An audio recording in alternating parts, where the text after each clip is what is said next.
हरे कृष्ण।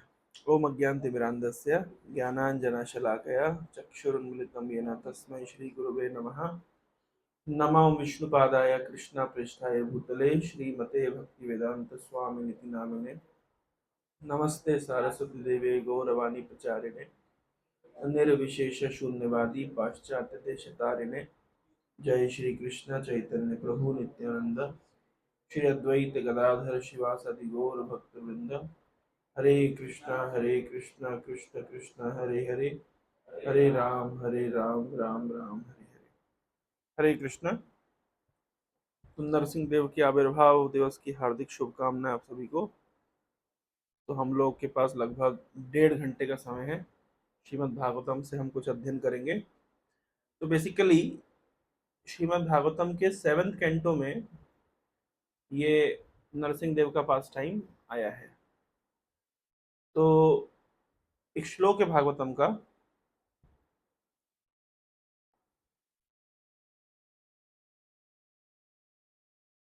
2.10.1, मेरे साथ साथ बोल सकते हैं। अत्र सर्गो विसर्गश्च स्थानं पोषणम् उतयः मन्वन्तर ईशानुकथा निरोधो मुक्तिराश्रयः। तो बेसिकली जैसे भगवत गीता में 5 विषय वस्तु की चर्चा हुई है: ईश्वर, जीव, प्रकृति, काल और कर्म। श्रीमद् भागवतम में 10 सब्जेक्ट चर्चा की गए हैं। वो 10 सब्जेक्ट की लिस्ट यहाँ पे है। अत्र यानी यहाँ पर क्या क्या चर्चा की गई है: सर्ग, विसर्ग, स्थानम, पोषणम, उति, मनवंतर, ईशानुकथा, निरोध, मुक्ति और आश्रय। मैं संक्षिप्त में ये 10 विषय समझा देता हूँ, क्योंकि ये समझ आएगा तो आपको समझ आएगा कि एग्जैक्टली चर्चा का कॉन्टेक्स्ट क्या है। सर्ग मतलब होता है प्राइमरी क्रिएशन और विसर्ग होता है सेकेंडरी क्रिएशन। अभी क्या अंतर है प्राइमरी क्रिएशन और सेकेंडरी क्रिएशन में? जो क्रिएशन ब्रह्मा जी करते हैं वो सेकेंडरी क्रिएशन कहलाता है, और जो क्रिएशन भगवान विष्णु करते हैं वो प्राइमरी क्रिएशन कहलाता है। अभी तक हमने सुना था कि भगवान विष्णु केवल मेंटेनेंस करते हैं। आज हम सुन रहे हैं कि क्रिएशन भी करते हैं। किन चीजों का क्रिएशन करते हैं? ब्रह्मा जी जिन मूल पदार्थों से सृष्टि का निर्माण करते हैं, वो मूल पदार्थ उनको कहाँ से प्राप्त होते हैं? वो उनको भगवान विष्णु से प्राप्त होते हैं। जैसे एक कारपेंटर है, उसको फर्नीचर बनाने के लिए क्या क्या चाहिए? लकड़ी चाहिए, कपड़ा चाहिए, फेविकॉल चाहिए, हथौड़ी चाहिए, नेल्स चाहिए, फोम चाहिए, कई प्रकार के सामान चाहिए।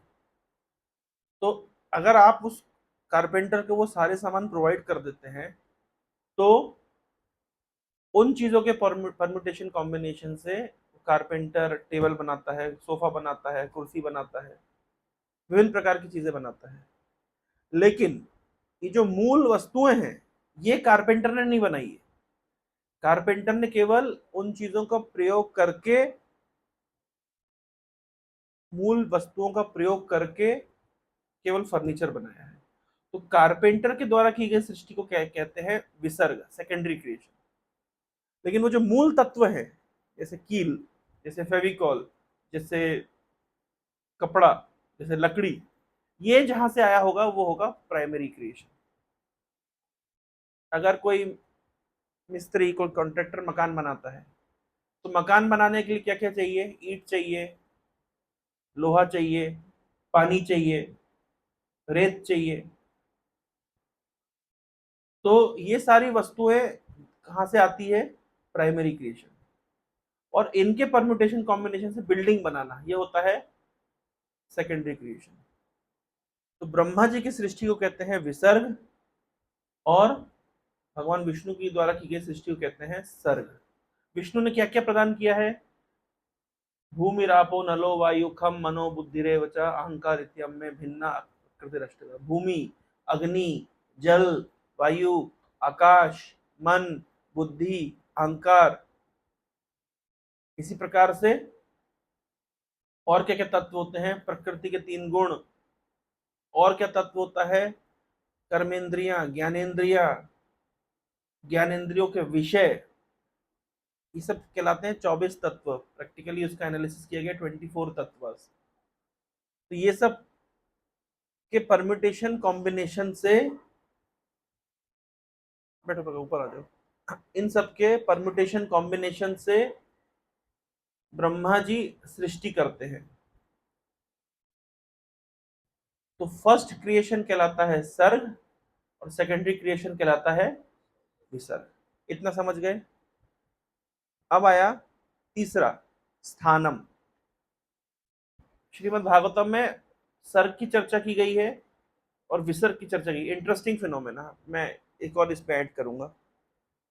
ब्रह्मा जी को सृष्टि करने के लिए जो मूलभूत इंग्रेडिएंट्स है वो कौन देता है? भगवान विष्णु देते हैं। ब्रह्मा जी को सृष्टि करने के लिए ब्लूप्रिंट कौन देता है? भैया ऐसी सृष्टि करनी है, भगवान विष्णु। ब्रह्मा जी मन से नहीं बनाते हैं। ब्रह्मा जी को सृष्टि करने के लिए शक्ति कौन देता है? भगवान विष्णु। ब्रह्मा जी को सृष्टि करने के लिए बुद्धि कौन देता है?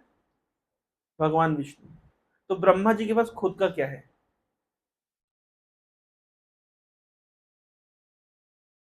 क्वेश्चन समझे भाई? शक्ति, सामर्थ, बुद्धि, इंग्रेडिएंट्स, ब्लूप्रिंट, ये सब कुछ दिया भगवान विष्णु ने। तो ब्रह्मा जी के पास खुद का क्या है? इच्छा।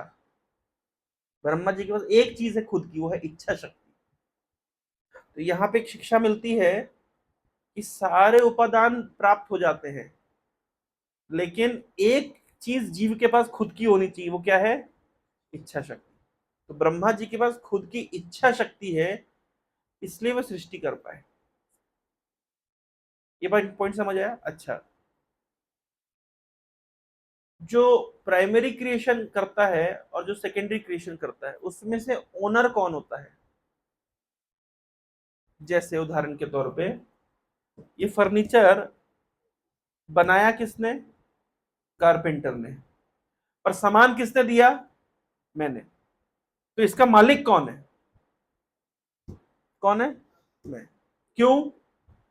क्योंकि मैंने मूल उपादान दिए हैं, मूल इंग्रेडिएंट्स दिए हैं, जिसको यूज करके फर्नीचर बनाया गया है।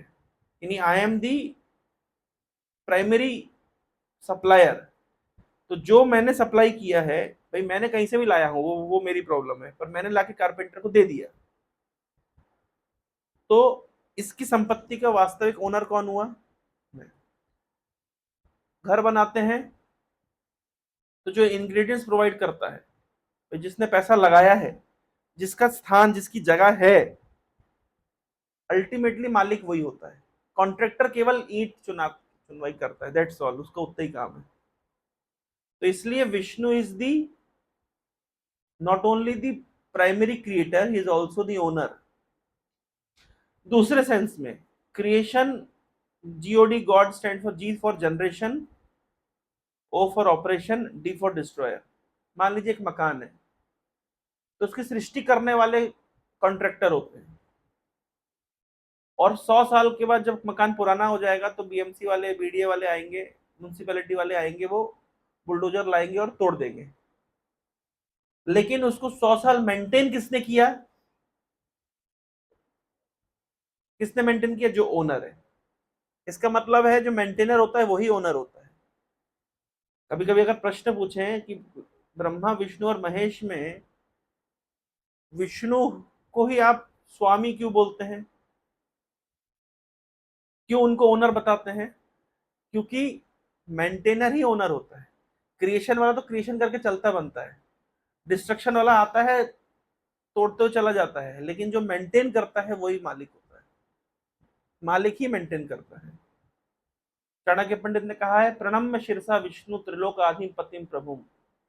मैं विष्णु के चरणों में प्रणाम करता हूं, अपने सिर को विष्णु के सामने झुकाता हूं, जो त्रिलोक के आधिपति हैं, जो स्वामी हैं, जो प्रभु हैं। तो सर्ग और विसर्ग, ये दो शब्द समझ आ गए। तीसरा होता है स्थान। भागवतम में चर्चा की गई है कि पूरे ब्रह्मांड में अलग अलग प्रकार के जीवात्मा, अलग अलग प्रकार की लिविंग एंटिटीज, यानी living entities having different forms of bodies, वो कहाँ कहाँ रहते हैं। उच्च लोक में, ऊपर लोकों में कैसे लोग रहते हैं, अर्थली प्लेन में कैसे जीव रहते हैं, और निचले लोकों में कैसे, इसको कहते हैं स्थानम।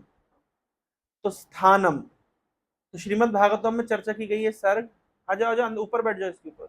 अरे प्रकाश तुम ऊपर रह जाओ ना, जगह है तो, या तो बाहर कर दो, बाहर करने से, या तो बाहर कर दो या तो इसके ऊपर बैठ जाओ, एक चीज हो सकती है। स्थानम मतलब पूरे ब्रह्मांड की संरचना का वर्णन। आशुतोष ये रिकॉर्ड हो रहा है, ध्यान से, ठीक है। जैसे तुम्हें सिखाया था कल वैसे ही हो रहा है, ठीक है। आइए आइए, स्वागत है आपका।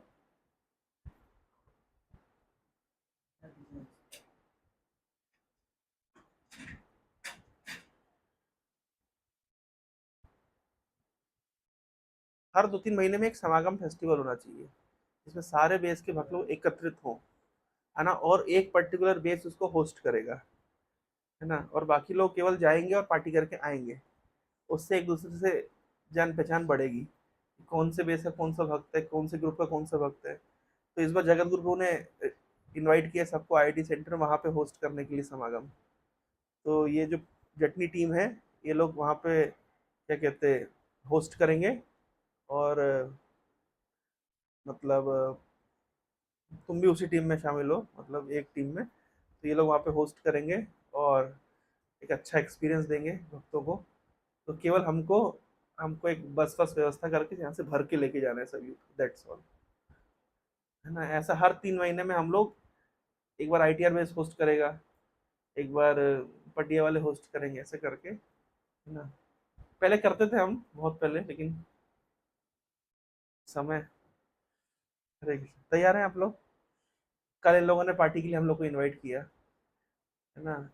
Starting from golgappe, then biryani, dosa and chutney, puri and sabzi, dahi बड़ा, और क्या था, और क्या था, है? नहीं नहीं, मैं बता रहा हूँ, नहीं रसगुल्ला इसमें था। इतना था, ये तो 30 आइटम में था, है। वाटरमेलन था वो तो, हाँ वाटरमेलन था, है ना। और सेवई थी, और केक था। केक थोड़ा सा फेल हो गया था, लेकिन पूरे डिस्ट्रिक्ट में टॉप किया था वो, क्या, एप्पल, एप्पल वाली खीर ने, है ना। तो आप समझ ही सकते हैं कि कितना ऑपोलेंट पेस होगा, है। सब भक्तों ने, है, प्रभु ऐसे ही होते थे, इस तरीके से। तो स्थानम, तो सर्ग विसर्ग स्थान, इतना समझ गए। भागवतम में स्थान की चर्चा हुई, पूरे ब्रह्मांड की संरचना की चर्चा हुई है, और अलग अलग लोकों में अलग अलग जीव कैसे रहते हैं, उनकी बॉडीज कैसी होती है, उसकी चर्चा हुई है। तो ये this is one of the subject matter.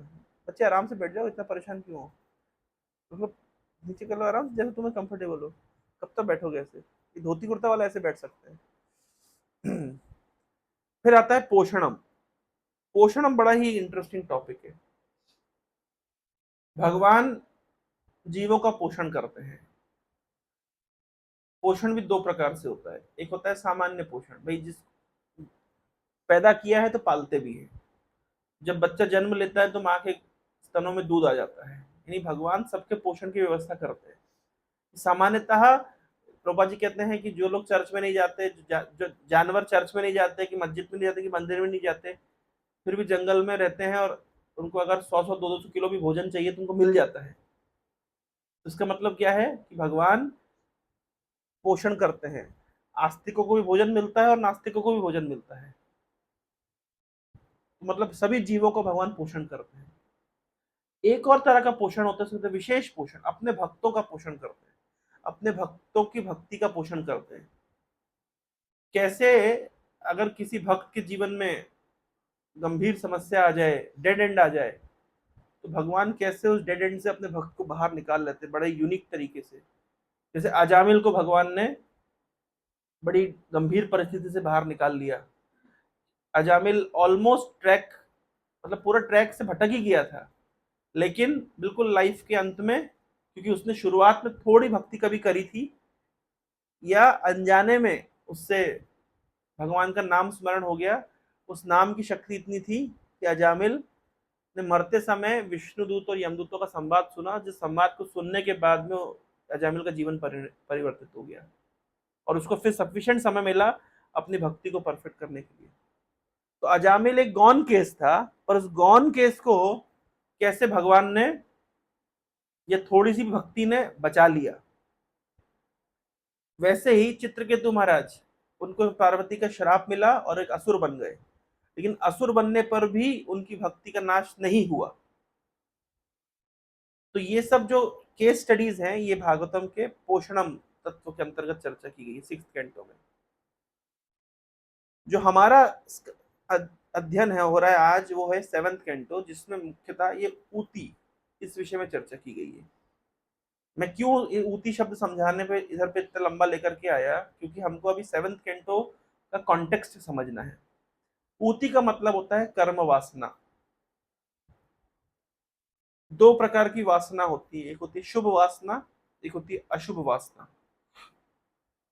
तो 7th कैंटो में शुभ वासना की चर्चा की गई है, अशुभ वासना की चर्चा की गई है, और मिक्स्ड वासनाओं की चर्चा भी की गई है। शुभ वासना का उदाहरण है प्रहलाद, अशुभ वासना का उदाहरण है हिरण्यकश्यपु, और मिक्स्ड वासनाओं का उदाहरण है सामान्यतः मनुष्य। हम सब, हमारे अंदर मिक्स्ड वासना है, थोड़ी शुभ वासना भी है, थोड़ी अशुभ वासना भी है। इसको कहते हैं ऊती। इसी के साथ साथ भागवतम में चर्चा की गई है मनवंतर। मतलब मनवंतर क्या होता है, तो जैसे हमारा 1 मिनट, 1 घंटा, 24 घंटा एक दिन होता है, 30 दिन का एक महीना होता है, 12 महीने का एक साल होता है, ऐसा करके 4,32,000 साल का एक कलयुग होता है। इसका 2 गुना द्वापर युग होता है, इसका 3 गुना त्रेता युग होता है, इसका 4 गुना सतयुग होता है। इन चारों का कॉम्बिनेशन, इन 4,32,000 को अगर 10 से गुणा कर दें, तो ये होता है एक चतुर्युग। 71 चतुर्युग, 71 चतुर्युग होकर के एक मनवंतर बनाता है। इसी प्रकार से ब्रह्मा जी के एक दिन में 14 बार मनु बदलते हैं, और ब्रह्मा जी का केवल डे टाइम में मनु बदलते हैं, शाम को ब्रह्मा जी आराम करते हैं, और ऐसे ब्रह्मा जी 100 साल जीते हैं। और एक दिन ब्रह्मा जी भी हरे कृष्णा हो जाते हैं। और जितने समय में ब्रह्मा जी 100 साल जीते हैं, आप समझिए ब्रह्मा जी की जो आयु है, उतने समय में तो महाविष्णु केवल सांस छोड़ते हैं और सांस ले लेते हैं, और उतने समय में तो गोलोक वृंदावन भगवान केवल पलक झपकते हैं। तो ये जो भगवान का जो ऐश्वर्य है, जो विशेष रूप से काल के माध्यम से प्रकाशित हुआ है, और उसमें जो अलग अलग मनवंतर, मनवंतर बेसिकली शिफ्ट जैसा होता है। जैसे एक फैक्ट्री में शिफ्ट लगती है, day shift, night shift, morning shift. तो ब्रह्मा जी के एक दिन में 14 शिफ्ट लगती है, 14 बार इंद्र चेंज होते हैं, 14 बार सप्तऋषि चेंज होते हैं, 14 बार देवताओं का सेट पूरा चेंज होता है, क्योंकि उनको पूरा ब्रह्मांड को चलाना होता है, तो शिफ्ट चेंज होती है। तो ये सब चर्चा कहाँ पे हुई है, मनवंतर। हर मनवंतर में भगवान का एक अवतार प्रकट होता है। तो ये सब चर्चा हुई है मनवंतर। जैसे 7वें मनवंतर का अवतार है भगवान वामन देव। ये भगवान के एक अवतार है जो इस मनु में प्रकट हुआ है। वैसे ही चौथे मनवंतर का अवतार है जो भगवान हरि ने गजेंद्र का उद्धार किया था, वो चौथे मनु की घटना है। तो अलग अलग मनवंतर में अलग अलग प्रकार के भगवान के कौन कौन से विशेष अवतार हुए, उनकी क्या क्या विशेष लीलाएं हुई, इसका वर्णन 8वें स्कंद में मिलता है, मनवंतर। 9वें स्कंद में है चर्चा होती है ईशानु कथा, ईश अनु कथा, भगवान के फॉलोअर्स की कथा। जैसे बड़े बड़े राजा महाराजा हुए, विशेष रूप से दो प्रकार के राजवंश हुए, एक होता है सूर्यवंश, एक होता है चंद्रवंश। तो सूर्यवंशी राजाओं की कथाएं और चंद्रवंशी राजाओं की कथाओं का वर्णन इस अध्याय में है, ईशानु कथा। और ऐसे कोई सामान्य राजाओं की कथा नहीं, बड़े बड़े चक्रवर्ती सम्राटों की कथा, लेकिन उनकी क्वालिफिकेशन ये थी कि वे भगवान के महान भक्त थे, इसलिए भागवतम में उन कथाओं को रखा गया है। ऐसे कोई ऑर्डिनरी राजा की नेपोलियन बोनापार्ट कथा नहीं रखी गई है। यहाँ पे जो कथा रखी गई है, किसकी रखी गई है? उन राजाओं की कथा रखी गई है जो भगवान के महान भक्त थे। जैसे अम्बरीश की कथा। अम्बरीश कौन से वंश में आए थे? हाँ? कौन से वंश में थे अम्बरीश? सूर्य वंश में थे, भगवान राम के पूर्वज थे। और वैसे ही बुध और सोम आदि की कथा, इसकी पुरुरवा की कथा, वो चंद्र वंश के थे। तो ऐसे अलग अलग वंशावलियों की चर्चा की गई है, उनकी शिक्षाओं की यहाँ पे, उनके लाइफ के रिलेशन को यहाँ पे रखा गया है, ईशानु कथा। और ये तो हो गया 9वां स्कंद। 11वां स्कंद में चर्चा की गई है निरोध, और 12वां स्कंद चर्चा की गई है मुक्ति, और 10वां स्कंद में चर्चा की गई है आश्रय। निरोध का अर्थ क्या होता है? निरोध शब्द सुना है आप लोगों ने? कहाँ सुना है निरोध? रोकना, रोकना, कॉन्ट्रासेप्टिव को बोलते हैं निरोध, ताकि जन्म ना हो पाए। जन्म ना हो पाए इसका अर्थ क्या है? जन्म को रोका जा रहा है, यानी जीव का पुनः इस भौतिक जगत में जन्म ना हो पाए, उसके लिए क्या है आपके पास? उसके लिए कौन सा कॉन्ट्रासेप्टिव है? वो है 11th कैंटो, निरोध। कोई व्यक्ति अगर 11th कैंटो पढ़ लेगा, समझ लेगा, दिमाग मन में उतार लेगा, तो पुनः भौतिक जगत में वो एंट्री नहीं करेगा। जैसे अगर पुरुष कॉन्ट्रासेप्टिव का प्रयोग करता है तो स्त्री के गर्भ में वीर्य नहीं पहुंच पाता है, जीवात्मा नहीं पहुंच पाती है। तो उसी प्रकार से प्रकृति रूपी स्त्री के गर्भ में जीवात्मा आने से बच जाता है, या फिर से नहीं आता है अगर वो निरोध का प्रयोग करे। तो निरोध क्या है? 11th canto. उसमें ऐसी ऐसी चर्चा, जैसे चर्चा है निरोध में उद्धव गीत, भगवान ने उद्धव को उपदेश दिए। आयल गीत, पूर्वा महाराज के रियलाइजेशन, और इस प्रकार के जितने 24 गुरुओं की कथा, ये सब मतलब पूरे डिटैचमेंट लाने वाले चैप्टर है। कोई पढ़ ले तो आदमी मतलब ऐसी संसार से विरक्त हो जाए। निरोध। मुक्ति मतलब जैसे सृष्टि हुई तो उसकी रिवर्स इंजीनियरिंग 12th कैंटो में चर्चा की गई है। समझ रहे हैं? जैसे सृष्टि हुई जिस डायरेक्शन में, उसके उल्टे डायरेक्शन में पूरा मैकेनिज्म समझाया गया है 12th कैंटो में। मुक्ति, कैसे एक जीवात्मा इस भौतिक संसार से परमानेंटली मुक्त हो जाता है। और 10th कैंटो का विषय वस्तु है आश्रय। आश्रय मतलब भगवान के चरण को प्राप्त करना, भगवान की शरण को प्राप्त करना। जो जो फाइनल गोल है, यानी मुक्ति के बाद का गोल क्या है? मुक्ति के बाद का गोल है आश्रय। मुक्ति is not the final destination, the final destination is आश्रय। इस संसार से मुक्त होकर के भगवान की शरण को प्राप्त करना, ये है लाइफ का गोल। अधिकतर अध्यात्मवादियों का गोल क्या होता है? मुक्ति। लेकिन हमारा गोल क्या है? सुखदेव गोस्वामी के अनुसार फाइनल गोल इज आश्रय, शेल्टर। तो जो ऊती के विषय में चर्चा हो रही है, अब इसमें ऊती मतलब कर्म वासना, शुभ वासना, अशुभ वासना। तो शुभ वासना और अशुभ वासना का उदाहरण मिलता है जब अभी आप एक और चीज इंटरेस्टिंगली देखिए, भगवान की कोई भी लीला को आप कई एंगल से देख सकते हैं। जैसे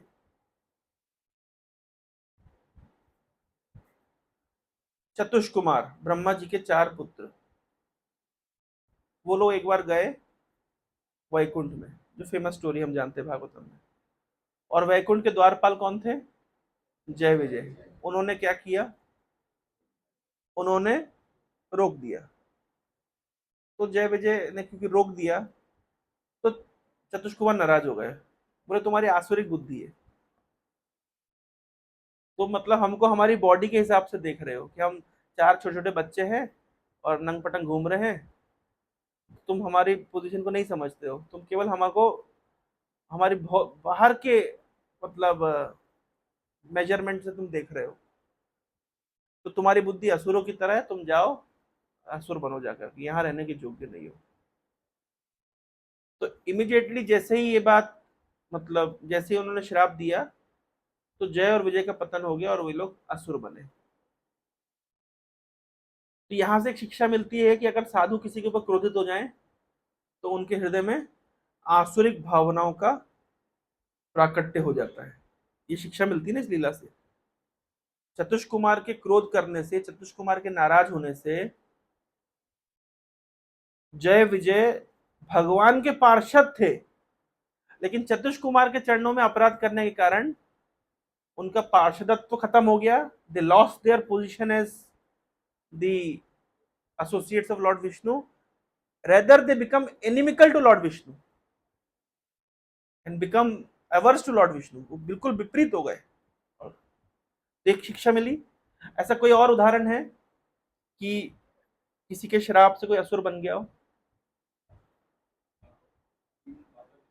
पार्वती के श्राप से चित्रकेतु वृत्तासुर बन गए। उसमें केवल उनके शरीर का परिवर्तन हुआ, उनकी चेतना का परिवर्तन नहीं हुआ। लेकिन यहाँ पे चेतना का परिवर्तन हो गया। किसकी? जय विजय की चेतना का परिवर्तन। क्योंकि अब आप प्रश्न उठता है चेतना का परिवर्तन क्यों हुआ? चित्रकेतु की चेतना का परिवर्तन नहीं हुआ। चित्रकेतु जब वृत्तासुर नामक असुर बने, तब उल्टा उनकी भगवत भक्ति बिल्कुल रिजर्व थी, पूरा प्रॉपर। असुर होने पर भी भगवान विष्णु के प्रति उनका प्रेम एज इट इज था। यहाँ पे एक इंटरेस्टिंग फिनोमेना है। एक ही पास टाइम को हम दूसरे एंगल से देखते हैं। आइडियली जय विजय को कर्ज करने का अधिकार भी नहीं है और क्षमता भी नहीं है चतुष कुमार के पास, लेकिन भगवान बैठ के वैकुंठ में बोर हो रहे थे और लोगों थोड़ा हाथ पैर चलाना चाहिए। ये भगवान की इच्छा हुई। भगवान ने सोचा हर व्यक्ति मुझे आकर के वैकुंठ में सब प्रणाम करते हैं, सब स्तुति करते हैं। तो हमने शायद चर्चा की थी ना एक बार ब्रेस में उधर पे, लास्ट टाइम संडे को। एनीवे, पटिया पटिया में तो हुआ ही था। पटिया तो कल हुआ था। कल कल की नहीं बोल रहा हूँ, पहले। एनीवे, तो भगवान विष्णु खाली बैठे हैं, बोर हो रहे हैं, हर व्यक्ति स्तुति कर रहा है, एक जैसा टेस्ट है। हर दिन सेम टेस्ट होने से भी बोरिंग हो जाता है। लाइफ में कुछ मजा चाहिए, कुछ चेंज चाहिए।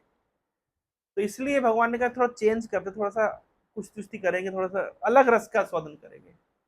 और भगवान ने इच्छा करी। इच्छा करने मात्र से भगवान की योग माया शक्ति ने पूरा पूरा व्यवस्था कर दिया। इतनी भगवान ने इच्छा करी, चतुष कुमार आ गए, जय विजय को श्राप मिल गया, ये लोग असुर बन गए। तो लीला का दूसरा एस्पेक्ट ये है। एक रीजन तो है कि हम ऊती के दृष्टि से देखें कि चतुष कुमार के नाराज होने से जय विजय के हृदय में आसुरिक भावना का प्रकट हुआ। लेकिन मास्टर प्लानिंग अगर देखें, या सर्व कारण कारणम, अगर फाइनल कारण भी देखते हैं, तो भगवान विष्णु ही फाइनल कारण है। लेकिन हर समय फाइनल कारण को नहीं देखना चाहिए। अगर हर समय फाइनल कारण को देखेंगे तो हम कुछ सीख नहीं पाएंगे।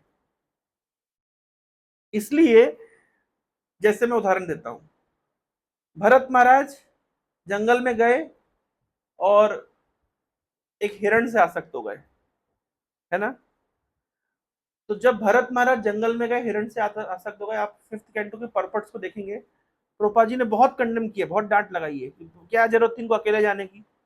इनको भक्त संघ में रहना चाहिए था, ये अकेले गए इसलिए समस्या हुई। इनको चाहिए है ना, और ये आसक्त हो गए, है ना। जो राजा पूरा देश छोड़ करके, पूरी धरती छोड़ करके ये सोच करके आ गया कि भगवान संभालेंगे, हिरण को भगवान नहीं संभालेंगे। तो प्रभुपाद जी ने अपने तात्पर्य में लिखा है कि एक साधक को कितना केयरफुल होना चाहिए अपनी आध्यात्मिक उन्नति को लेकर के। तो ये एक पर्सपेक्टिव है लीला को देखने का, लेकिन एक्चुअल रीजन ये नहीं है भरत महाराज के फॉल डाउन का, क्योंकि भरत महाराज जिस पोजीशन पे थे सामान्यतः वहां से फॉल डाउन हो ही नहीं सकता। श्री विश्वनाथ चक्र ठाकुर बताते हैं कि भरत महाराज का जो पतन हुआ वो भगवान की इच्छा से हुआ। इस प्रकार का जब पतन होता है तो उसमें भक्त की भक्ति 1000 गुना बढ़ जाती है। यानी भरत महाराज की जितनी भक्ति एज भरत थी, वो हिरण के शरीर में ज्यादा भक्ति थी। हिरण, भरत महाराज तो फिर भी मतलब उनकी क्या ही भक्ति बोलेंगे। हिरण जब बन के आए तो सूखी घास खाते थे, बोले मैं हरी घास खाऊंगा तो अटैच हो जाऊंगा। तो जो भरत महाराज पूरा हिरण से अटैच हो गए, वो हिरण बन के आए तो घास भी सूखी खाते थे। और नेक्स्ट बॉडी में यानी जड़ भरत के शरीर में तो और अधिक उनका प्रेम बढ़ गया था भगवान के प्रति। तो यहाँ पे आइडियली स्पीकिंग उस लीला से शिक्षा मिलती है।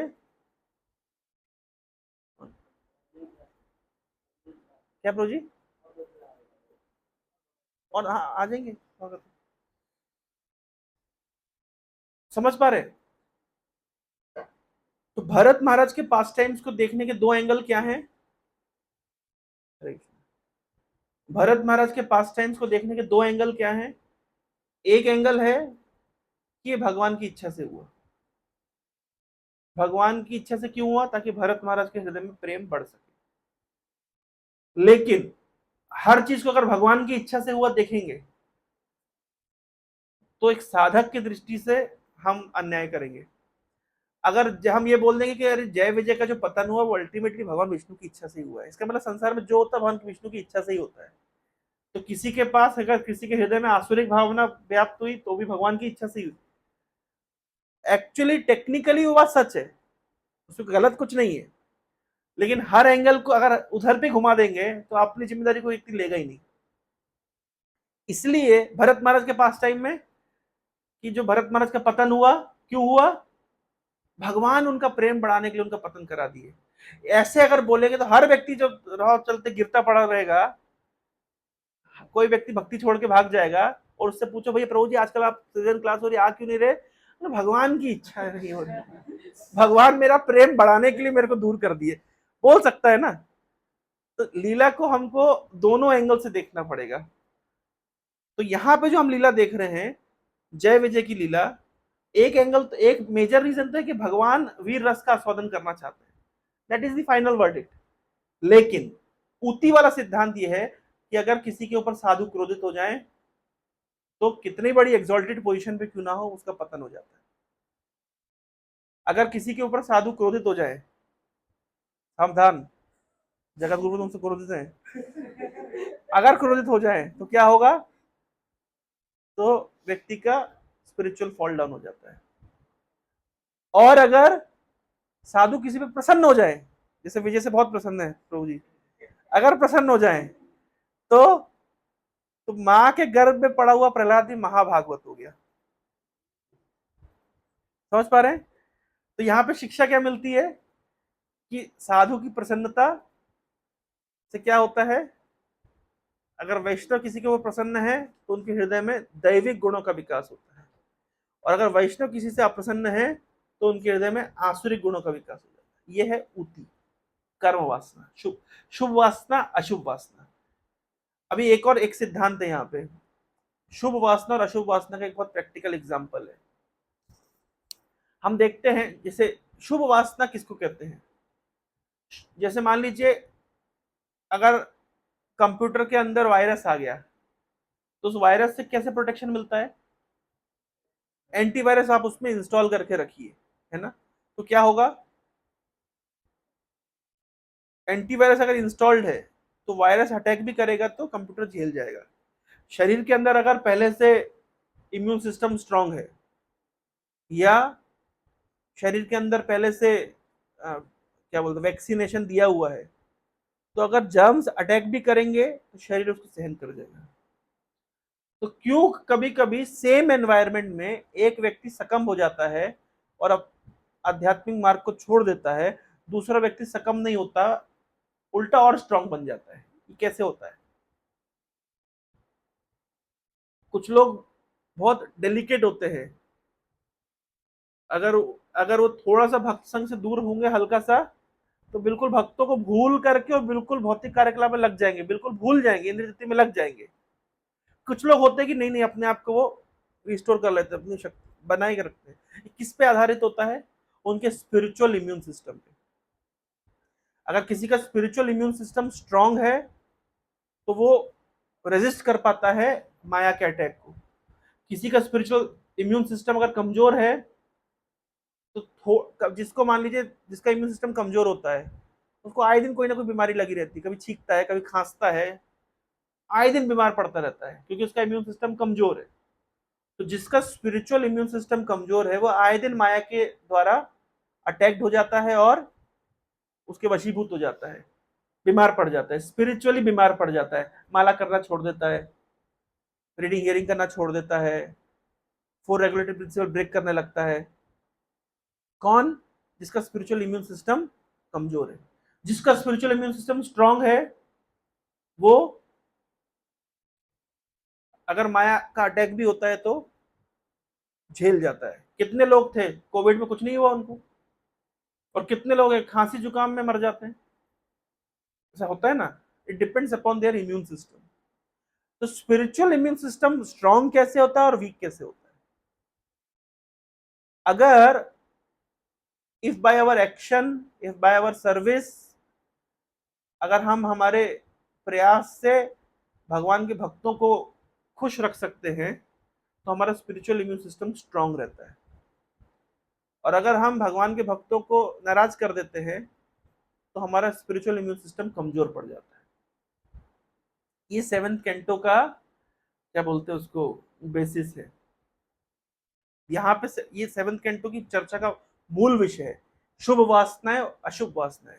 नारद मुनि की प्रसन्नता से प्रहलाद के अंदर इतनी शुभ वासनाओं का उदय हो गया कि हिरण्यकश्यपु ने कितनी बार उनको अटैक किया, कितनी बार उनको मारने का प्रयास किया, कितनी बार उनको जहर दिया, आसमान के पहाड़ से फेंक दिया, सांप से कटवाने का प्रयास किया, लेकिन सारी सिचुएशन में प्रहलाद महाराज टॉलरेट कर गए, सहन कर गए और सकम नहीं हुए। और जय विजय के ऊपर क्योंकि सतीश कुमार क्रोधित हो गए, उनके हृदय में आसुरिक वासनाओं का मतलब अशुभ वासनाओं का प्राकट्य हो गया। आइडियली फिर से मैं बता रहा हूं, जय विजय के ऊपर चतुष कुमार का श्राप कभी लग नहीं सकता, क्योंकि जय विजय बहुत एक्सॉल्टेड पोजीशन पे है। जय विजय को क्यों चुना गया? क्योंकि भगवान कुश्ती करना चाहते हैं, और कुश्ती करने के लिए अपने आसपास का आदमी को पकड़ सकते हैं, ये ध्यान रखिए। कभी इसलिए कभी भी क्वेश्चन जब उठे जय विजय का कैसे पतन हो गया, तो ये क्वेश्चन गलत है। केवल जय विजय का पतन का एग्जाम्पल इसलिए दिया गया है क्योंकि भगवान को कुश्ती करनी थी। अदरवाइज इस अध्याय से या इस कैंटो से हमको शुभ और अशुभ वासनाओं की शिक्षा लेनी है। पार्ट 1 क्लियर हुआ आज की हमारी चर्चा का? अभी तक हमने क्या चर्चा करी, सब लोग एक पॉइंट बताएंगे, नहीं तो पता नहीं चलेगा कि सीखे कि नहीं सीखे। चलो सुनाओ, एक पॉइंट बताओ, क्या समझे, क्या चर्चा करी अभी हमने?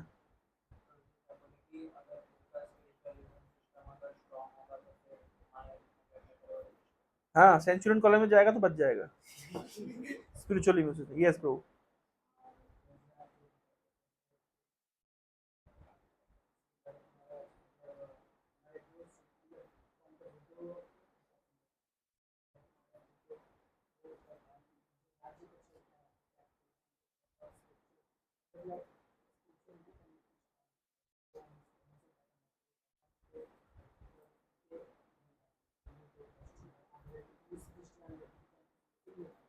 हम्म, हाँ, हर एक लीला को देखने के दो एंगल होते हैं, एक लीला की दृष्टि से, एक तत्व की दृष्टि से, एक साधना की दृष्टि से। ठीक है।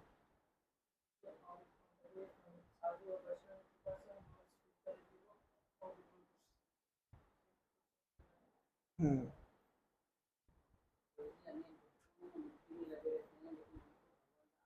भक्त मुक्ति में नहीं लगे रहते। अनेक अध्यात्मवादी है ना मुक्ति की कामना करते हैं, लेकिन हमारा लक्ष्य क्या है? आश्रय। Very good. यस प्रभु। है, सब बोल दिए इन लोगों ने। कोई और पॉइंट रिपीट भी कर सकते हैं, कोई दिक्कत नहीं है।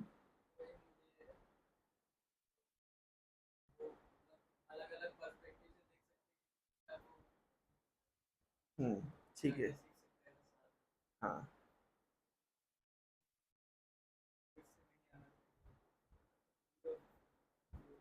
नहीं आना चाहिए फिर से। हाँ, ठीक है। यस,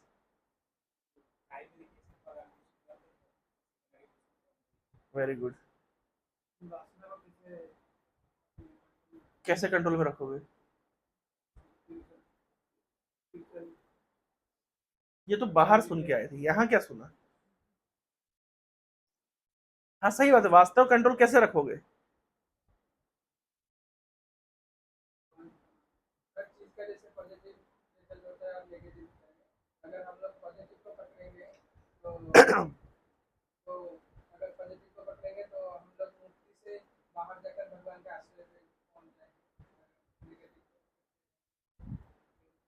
पॉजिटिव नेगेटिव तो मैं नहीं बोला, बोला क्या? तीन।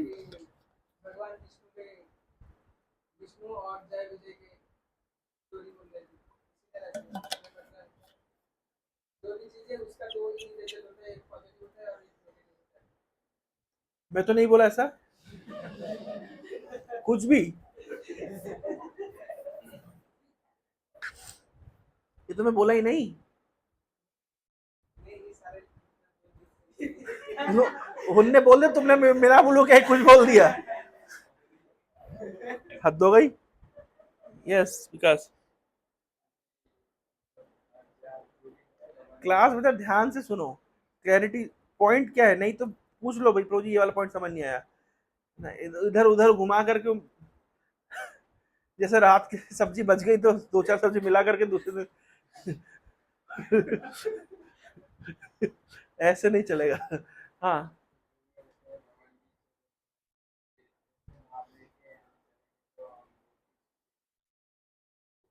हाँ, बहुत अच्छा। इसका एक और एग्जांपल देता हूँ, जो होता है भगवान की इच्छा से होता है, इसको अगर लेके चलेंगे।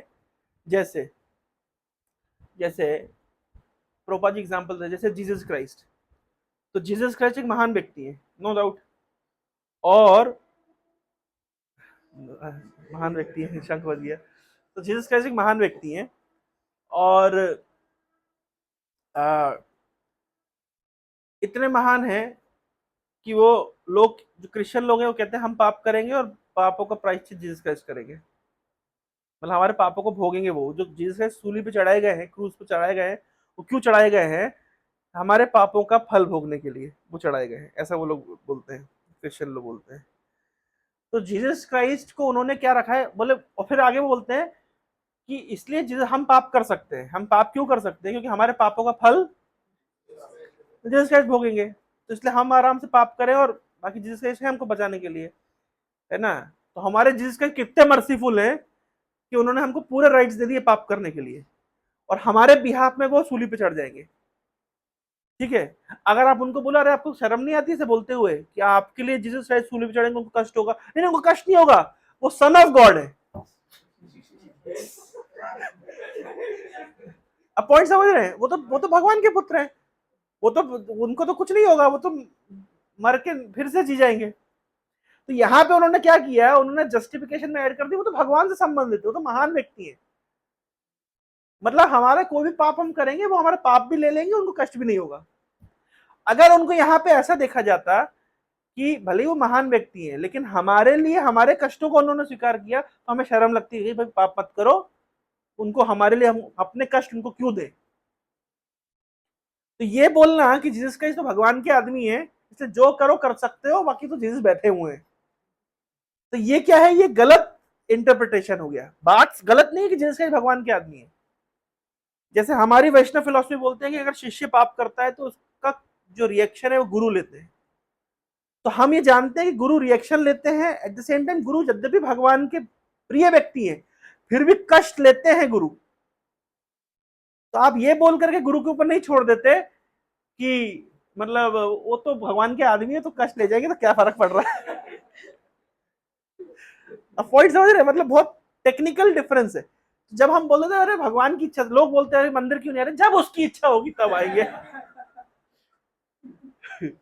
उसकी इच्छा से क्या तात्पर्य है भाई, भगवान ने अपनी इच्छा गीता भागवत में व्यक्त कर दी है, तो अब अलग से कौन सी इच्छा करेंगे वो। अगर उसकी इच्छा हुई होती तो मैं यहाँ पहुंच ही जाता ना प्रभु जी। This is wrong interpretation of. उसी तरीके से अगर अगर भरत महाराज का फॉल डाउन हुआ था तो भगवान की इच्छा थी, अपन को क्या मतलब है, नहीं, वहां पे ऐसा नहीं देखा जाएगा। वहां पे टेक्निकल एनालिसिस किया जाएगा कि भरत महाराज का जो पतन हुआ है वो भरत महाराज की केयरलेसनेस से हुआ है। वहां पे केयरलेसनेस एस्पेक्ट को, अभी क्या होता है यूट्यूब में बड़ी समस्या है, अगर आप मान लीजिए भरत के केयरलेसनेस एस्पेक्ट के ऊपर आप लेक्चर दे दो तो एक अपोजिट पार्टी वो बैठी होगी, वो इमीडिएटली कमेंट करना शुरू करेगी, अरे तुम जानते नहीं हो कि भरत महाराज कौन थे, और फिर वो फलाना शास्त्र में देखो वहां पे ऐसा लिखा और वैसा लिखा है। तो क्या है, वो यूट्यूब में लेक्चर छोड़ने में तो यही समस्या है कि हम मल्टीपल एंगल, अभी कल परसों मैंने कोई लेक्चर छोड़ा था, उसमें लोगों ने ये क्या कमेंट लिखना शुरू किए। मैंने लेक्चर का नाम रखा था, बढ़िया इंटरेस्टिंग लेक्चर, उसका नाम ऐसा दिया था, कंटेंट बिल्कुल वैसा नहीं था। मेरे तो वैसी क्लास में टॉपिक अलग होता है और कंटेंट अलग होता है। मैं बताता हूँ। हाँ, मैंने कुछ ऐसे लिखा था, भगवान, हाँ मैंने लिखा था, इन लोग के लिए क्लास दी थी आईटी वाले बच्चों के लिए, कि भगवान ने अर्जुन को क्यों चुना गीता का ज्ञान देने के लिए। टॉपिक ये था भाई, अर्जुन को क्यों चुना, तो लोग कमेंट लिख रहे हैं, लोग सुन, लेक्चर नहीं सुन रहा, 1 घंटा लेक्चर कौन सुनेगा, लेकिन टॉपिक देख, थंबनेल देख कर कमेंट लिख रहे। लोग कमेंट क्या लिखे, अरे भगवान ने गीता का ज्ञान सबके लिए दिया है, पहले खुद पढ़ो फिर जानो। मैंने कब मना किया कि सबके लिए नहीं दिया है, पर मैंने थंबनेल लिखा कि भगवान ने अर्जुन को क्यों चुना। तो लोग क्या करते हैं, वो आधा अधूरा सुनते हैं और मतलब केवल कमेंट करने में रेडी रहते हैं, लेकिन पूरा कंटेक्स्ट सुनो ना। तो ये समस्या है। एनीवे anyway, हाँ आशुतोष बोलो, क्या सीखा तुमने, क्या होता है पोषण।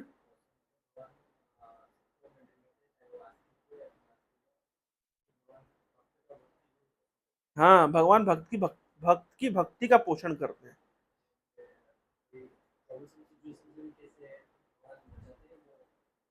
हाँ, पूरा डेड एंड में आ जाए भक्त तो फिर कैसे भगवान कृपा करते हैं, ये पोषण तत्व से हम सीख सकते हैं। संकल्प।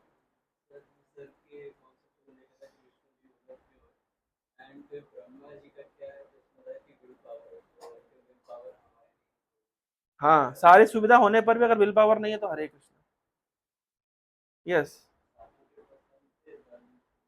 तुम्हारे भाई को प्रसन्न रखो, समझ रहे कहने का तात्पर्य, क्लास का मतलब समझ रहे हो ना मोटो। हाँ, अगर तुम्हारा भाई तुमसे प्रसन्न है तो तुम्हारे हृदय में शुभ वासनाओं का प्रकट होगा, एंड वाइस वर्सा। ठीक है।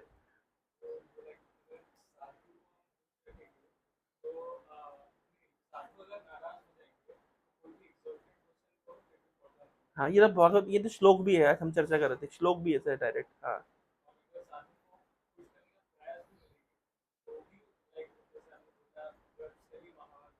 हम्म।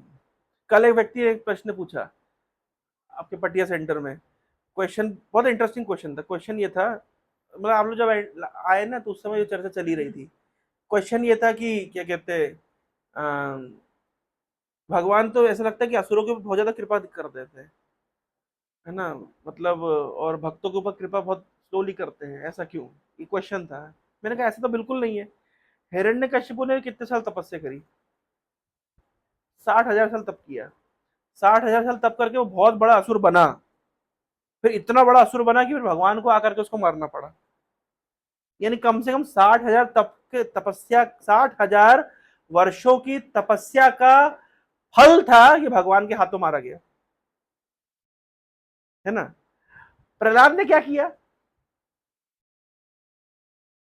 क्या 60,000 साल की तपस्या करी, नहीं करी। क्या किया, माँ के गर्भ के अंदर केवल नारद मुनि की कृपा प्राप्त करी और भगवान का सानिध्य मिल गया।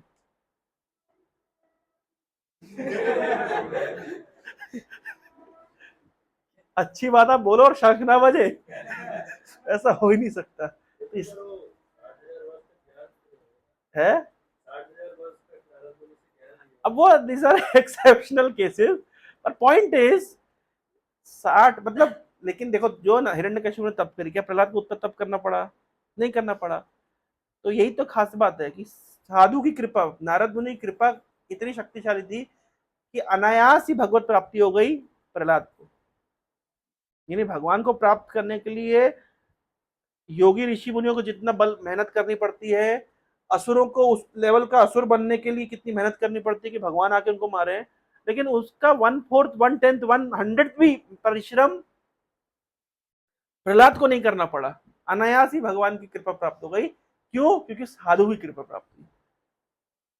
तो ये कितना एक इंपॉर्टेंट एस्पेक्ट है जो हम 7th कैंटो में देखते हैं। यस, आज अच्छा दिन है, आज डिसाइड कर लो।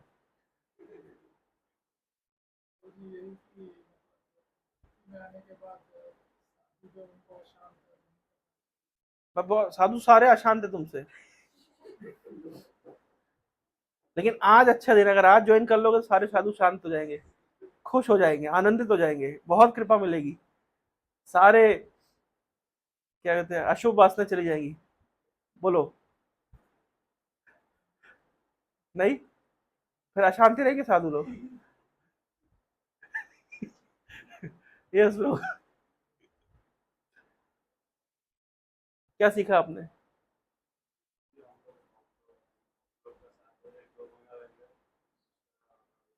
भक्तों के, हम्म,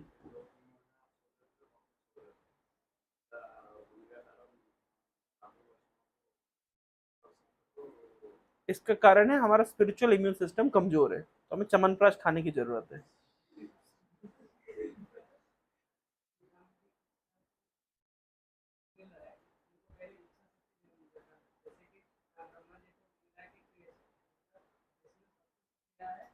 हाँ, सेवा करने के लिए आपको सारी और सब कुछ प्राप्त हो जाएगा, इंग्रेडिएंट्स मिल जाएंगे, वस्तुएं के साथ साथ मास्टर प्लान मिल जाएगा, शक्ति, सामर्थ, रिसोर्स सब मिल जाएगा। केवल आपको क्या चाहिए? जैसे निरंजन के अभी क्या नहीं है? सब कुछ है, स्कोर में सब कुछ है, लेकिन एक चीज कमी हो रही है, निरंजन की इच्छा शक्ति। Hence prove. यस प्रभु।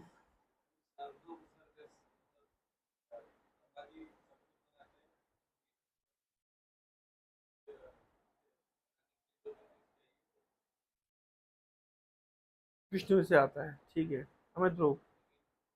हाँ, बोले बोले।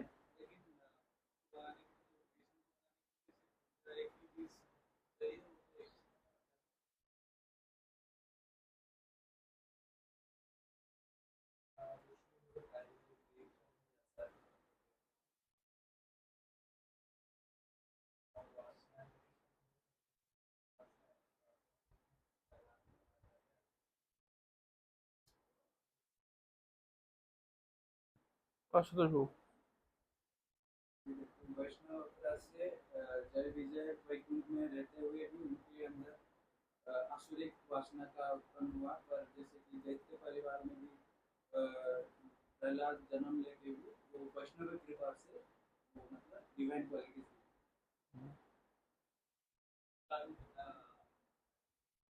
भगवान हम्म, अम्बरीश महाराज, ईश अनुकथा, ना प्रभु।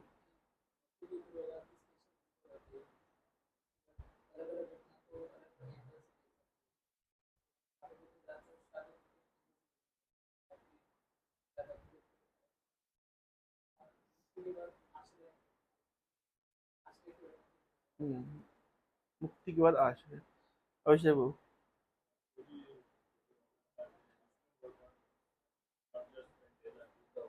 हाँ, not the maintainer, not just the maintainer, owner.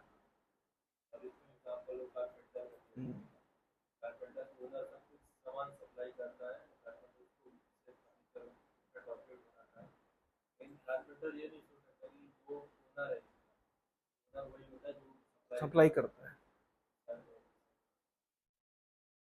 आप लोग ने क्या सुना?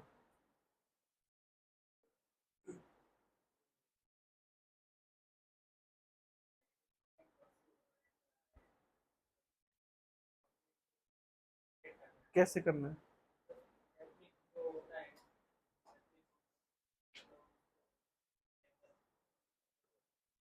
आप लोग आज पहली बार आए यहाँ पे?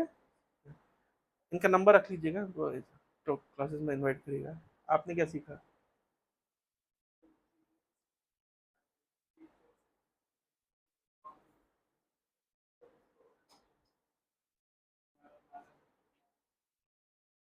ठीक है, ठीक है, तो एक पार्ट खत्म, आधा घंटा और हम चर्चा करेंगे, एक दूसरा सेक्शन चर्चा करेंगे। तो अभी आप लोगों ने इस 7th कैंटो का बेसिकली पूरा सिनॉप्सिस देखा है ना। अब एक ठीक है, मैं प्रार्थना वाला पार्ट लेता हूँ, थोड़ा सा इंटरेस्टिंग होगा, प्रेयर्स वाला पार्ट। मैंने एक बार ये पटिया में कवर किया था, अगर किसी को ध्यान हो तो। किसी को याद है? मैंने 4 प्रार्थनाएं कवर करी थी, परंतु मेरा इतना फेवरेट सेक्शन है कि मैं जहां जाता हूँ वहां यही कवर करता हूँ। मैं खोज लेता हूँ कि किसने वो सेक्शन नहीं सुना है, तो फिर सुना देता हूँ जबरदस्ती। तो एनीवे, तो आप सभी जानते हैं कि अभी, अच्छा, इंटरेस्टिंग फिनोमेना देखिए, हम लोग नरसिंह दे अपीयरेंस की फास्टिंग कर रहे हैं कि हिरण्यकशिपु डिसअपीयरेंस की? अभी इस समय तक फास्टिंग करने का क्या अभिप्राय है भाई? नरसिंह देव तो प्रकट होंगे 12-1 बजे, प्रकट हुए होंगे खंबे से, फिर दुचुम दुचुम चली होगी 2-4 घंटे, और शाम होते होते नरसिंह देव ने ऑपरेशन कर दिया हिरण्यकशिपु का, यही हुआ होगा। तो इसका अभी तक फास्टिंग करने का तात्पर्य क्या है?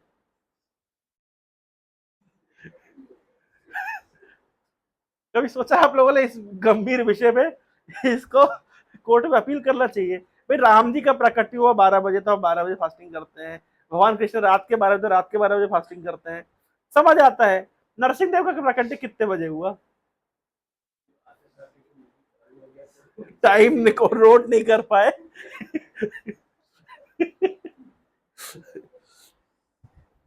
तो जब भगवान नरसिंह देव का प्रकट्य हुआ और उन्होंने मार दिया हिरण्यकशिपु को, तो भी उनका क्रोध शांत नहीं हो रहा था, है ना। पिछले अध्याय में, अभी हम लोग सुबह ही चर्चा कर रहे थे, पिछले अध्याय में आप देखेंगे 8th चैप्टर में, तो यहाँ पे बहुत लोगों ने प्रार्थना करी। कितने लोगों ने प्रार्थना करी? ब्रह्मा जी ने, शिव जी ने, इंद्र ने, ठीक है, all the saintly person present there, उन्होंने सबने प्रार्थना करी। और पितृलोक के वासियों ने प्रार्थना करी, सिद्ध लोक के वासियों ने प्रार्थना करी, विद्याधर लोक के वासियों ने प्रार्थना करी, नागलोक के वासियों ने प्रार्थना करी, मनुओं ने प्रार्थना करी, प्रजापतियों ने प्रार्थना करी, गंधर्वों ने प्रार्थना करी, चारणों ने प्रार्थना करी, यक्षों ने प्रार्थना करी, किम पुरुष लोक के वर्ष लोग किम पुरुष वर्ष के लोगों ने प्रार्थना करी, वैतालिका लोक के लोगों ने प्रार्थना करी, किन्नरों ने प्रार्थना करी, और यहाँ तक कि भगवान विष्णु के वैकुंठ के पार्षदों ने प्रार्थना करी। इतने लोगों ने प्रार्थना करी, और इतनी प्रार्थना सुनने के बाद भगवान को क्रोध शांत हो जाना चाहिए भगवान का, लेकिन भगवान का क्रोध शांत नहीं हुआ। इसके बाद ब्रह्मा जी ने कहा, लक्ष्मी जी आप जाइए, थोड़ा इनको शांत करिए। लक्ष्मी जी ने जाने से मना कर दिया। But even she had never seen such a wonderful extraordinary form of the Lord. Thus she could not approach him. Lakshmi ji ने जाके मना कर दिया, मैं तो नहीं जा रही। अब क्या ऑप्शन बचा? अब ऑप्शन बचा, ब्रह्मा जी ने कहा, बेटा प्रहलाद देखो ऐसा है, तुम्हारे चक्कर में भगवान को आना पड़ा, तो अब है, अब तुम ही संभालो। एक और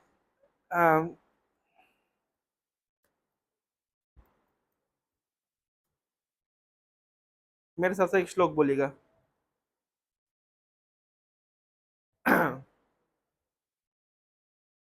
सत्यम विधातुम निजभृत्य भाषितम व्याप्तिं च भूतेषु अखिलेषु चात्मनः अदृश्यत अति अद्भुत रूपमुद्वहन् स्तंभे सभायां न मृगम न मानुषम।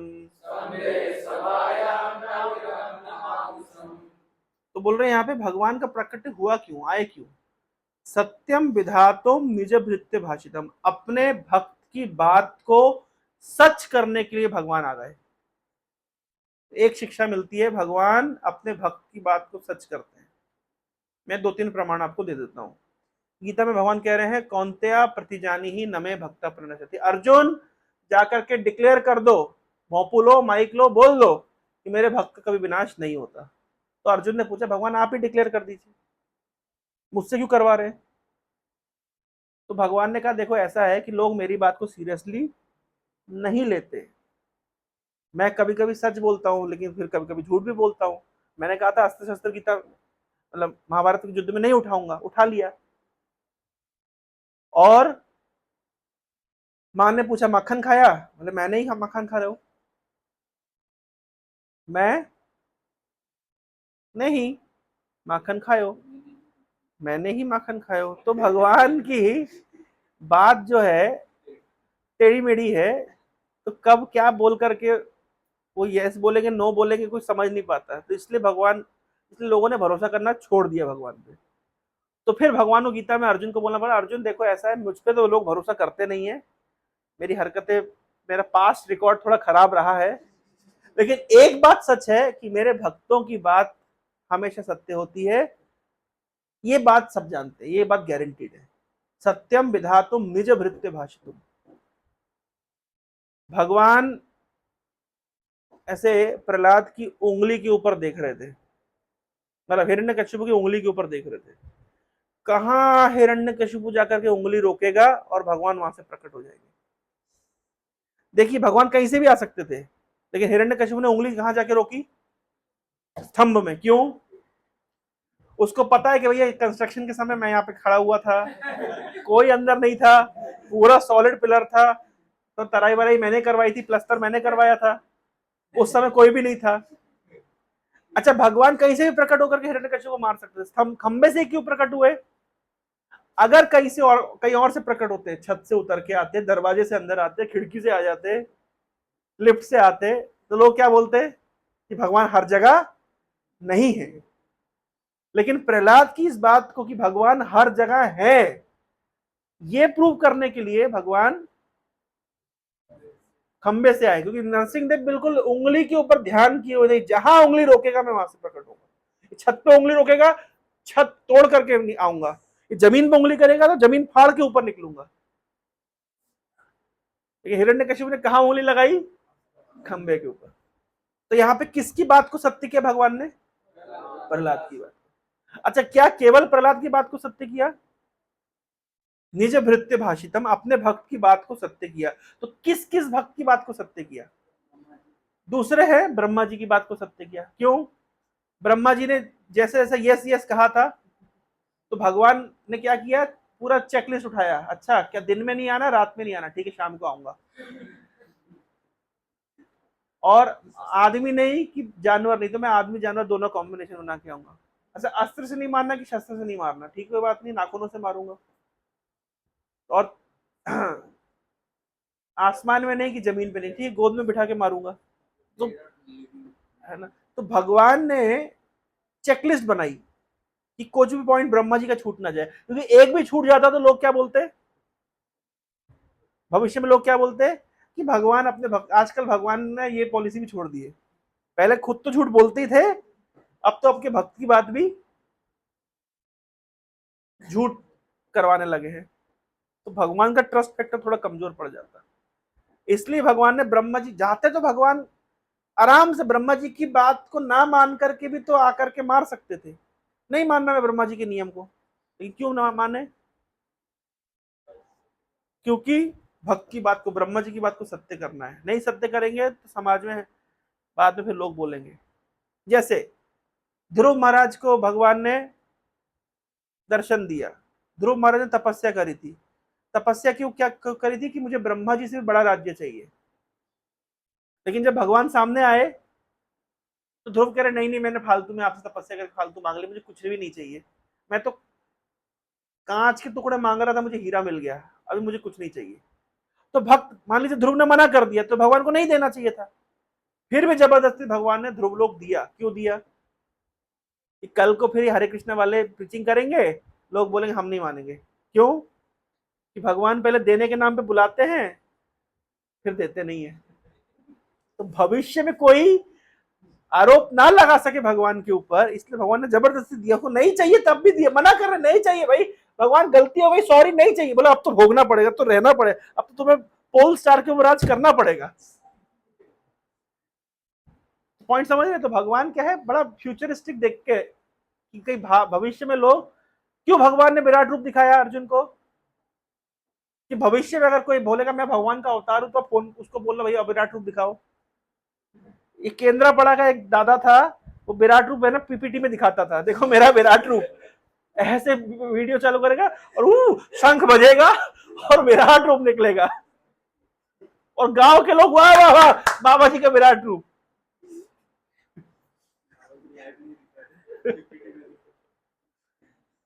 तो भगवान, क्यों भगवान ने विराट रूप दिखाया? ताकि भविष्य में कोई व्यक्ति अगर क्लेम करता है कि मैं भगवान हूं, तो बोल सकते हैं विराट रूप। भगवान बहुत फ्यूचर देख करके, तो इसी प्रकार से भगवान ने देख लिया कि ब्रह्मा जी के ऊपर कोई आक्षेप ना, इसलिए ब्रह्मा जी की बात को उन्होंने सत्य किया। और किसकी बात को सत्य किया? ये दो भक्त हो गए, अभी और कोई दो भक्त।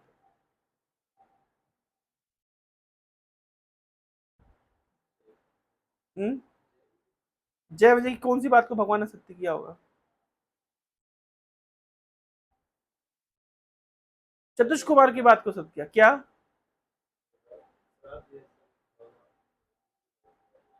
चतुष कुमार की इस बात को सत्य किया गया कि तुम असुर बनोगे लेकिन भगवान जाएंगे तुमको बचाने के लिए, तुमको तुम्हारा उद्धार करने के लिए। तो भगवान किसी और को भी भेज सकते थे, लेकिन चतुष कुमार की बात को सत्य किया। और नारद मुनि की बात को भी सत्य किया।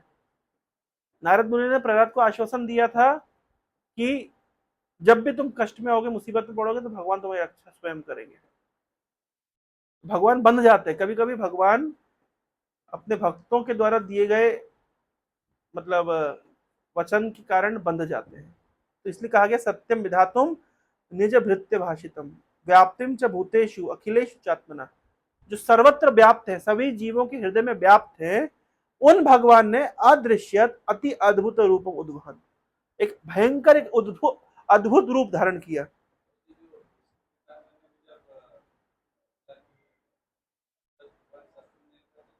हाँ देखिए, तो भगवान को उठाना क्यों पड़ा? क्योंकि भक्त की बात को सत्य करने के लिए। तो स्तंभे सभायाम, तो सभा के मध्य में जो स्तंभ था वहां से प्रकट हो गए, और उनका रूप कैसा था? ना मृगम न मानुषम। तो जब भगवान प्रकट हो गए, भगवान ने, नरसिंह देव ने हिरण्यकशिपु को मार दिया, बहुत क्रोधित थे, कोई उनके पास नहीं जा रहा था। तो भगवान को शांत करने के लिए ब्रह्मा जी ने कहा प्रहलाद बेटा जाओ भगवान को शांत करो। तो प्रहलाद महाराज गए और बहुत सारी स्तुतियां करें। ये बहुत सारी स्तुतियां हैं, पर चार पांच इंपॉर्टेंट स्तुति मैं आप लोगों के सामने रखूंगा।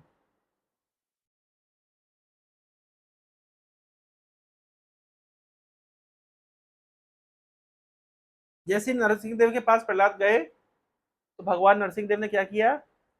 बहुत प्यार से प्रहलाद के सिर पे हाथ रखा, और बहुत मतलब उनका क्रोध तुरंत ही शांत हो गया। तब नरसिंह देव के सामने प्रहलाद ने प्रार्थना करना शुरू करी। ब्रह्मादया सुरगणा मुनयो अथ सिद्धा सत्वैकतान गतयो वचसां प्रभावै नाराधितुं पुरुगुणैरधुनापि पिप्रुः किं तोष्टुमर्हति सा मे हरेरुग्र जाते। ब्रह्मा दया सुरगणा मुनयो अथ सिद्ध, ये ब्रह्मा जी से लेकर के देवता लोग, मुनि लोग, सिद्ध लोग, सत्वैकतान गतयो, सत्व, पहले तो ये सत्व गुण वाले हैं, सब लोग सत्वगुण में है। और एक तान गतो, पूरा पूरा फोकस के साथ में वचसाम प्रवाह, वही धारा प्रवाह, इनके मुख से प्रार्थनाएं निकल रही है। लेकिन नाराधि तुम पूर्व गुणे अधुनापि, अभी तक आपको संतुष्ट नहीं कर पाए। देवता लोग सत्वगुण में है, मैं असुर कुल में पैदा हुआ हूं, रजोगुण तमोगुण वाला हूं। और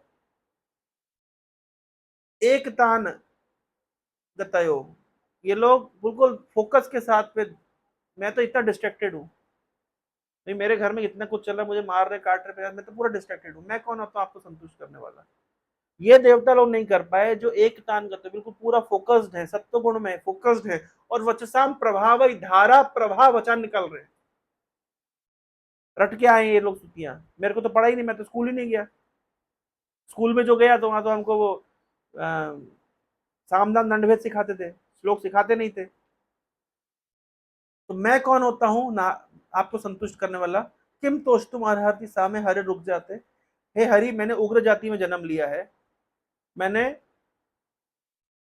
असुरों के कुल में जन्म लिया है, मैं कौन होता हूं आपको संतुष्ट करने वाला।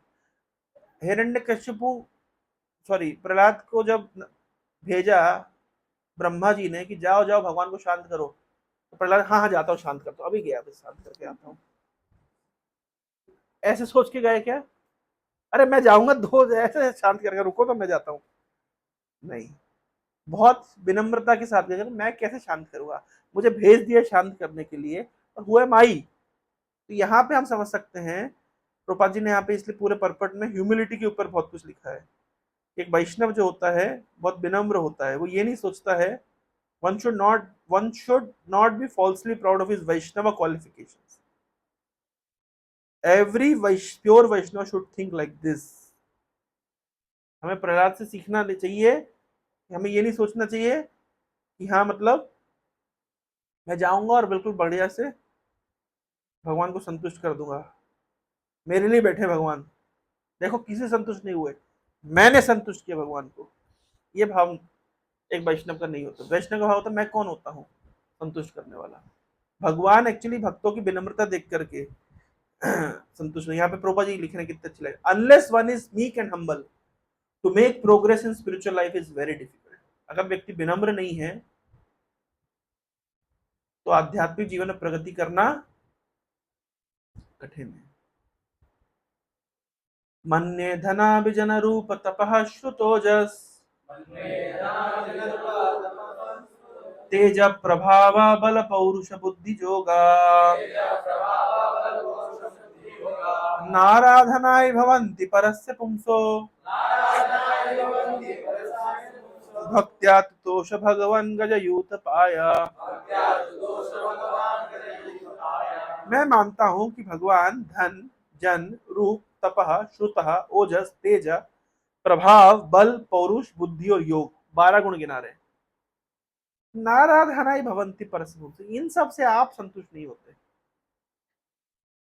किस किस से संतुष्ट नहीं होते, धन अभिजन रूप तप श्रुत ओजस तेजा प्रभावा बल पौरुष बुद्धि योग, 12 गुण है। धन तो सभी समझते, धन भगवान को कैसे धन से संतुष्ट करेंगे, भगवान लक्ष्मीपति, उनको क्या धन दिखा देंगे। अभिजन एरिस्टोक्रेटिक फैमिली, रूप भैया भगवान को क्या रूप, भगवान को क्या अपने रूप से क्या संतुष्ट करेंगे। ये संसार के छोकरे छोकरियां आप लोग का रूप देख करके आकर्षित हो सकते हैं, भगवान का रूप, भगवान तो कंदर्प कोटि कमनीय है, मतलब करोड़ों करोड़ों कामदेव भगवान को देख के मोहित हो जाते हैं, तो उनको कौन अपने रूप से सेटिस्फाई कर सकता है। तपह तपस्या, कौन सी तपस्या से भगवान को रिझा देंगे, ऐसी कोई तपस्या नहीं बनी। श्रुतः study of knowledge from studying the Vedas, अरे सारा ज्ञान जिनके श्वास से आ रहा है उनको ज्ञान क्या दिखाएंगे। ओजह सेंसरी पावर्स, तेजह बॉडीली एफल्जेंस, प्रभाव इन्फ्लुएंस, बल बॉडीली स्ट्रेंथ, पौरुष पुरुषार्थ, ऐसा क्या पुरुषार्थ करेंगे कि भगवान संतुष्ट हो जाएंगे। बुद्धि, अरे बुद्धि वहां से आ रही, बुद्धि बुद्धिमताम अस्मि तेज तेजस्वी नाम हम, तो बुद्धि और तेज वहां से आ रहा है। योग योग सिद्धियां, नाराधनाय भवन्ति परस्य, ये सब से भगवान सेटिस्फाई नहीं होते। तो कैसे सेटिस्फाई होते हैं? भक्त्या तुतोष भगवान गजयूत पाया, जैसे गजेंद्र की भक्ति से भगवान सेटिस्फाई हो गए। भगवान संतुष्ट होते हैं भक्ति से। किसी के मन में प्रश्न उठेगा कि भैया आपने जो 12 गुण गिनाए हैं, जनरली ये सारे गुण ना क्षत्रियों में पाए जाते हैं। ओजः, तेजः, प्रभाव, बल, पौरुष, ये सब गुण जो हैं ये क्षत्रियों के गुण हैं। क्षत्रियों के गुण से भगवान सेटिस्फाई नहीं होते। लेकिन हम तो ब्राह्मण हैं। कोई है यहाँ पे ब्राह्मण? एनी ब्राह्मण इन द हाउस? तो हो, जात से ब्राह्मण हो? तो कोई बोल सकता है? और कोई?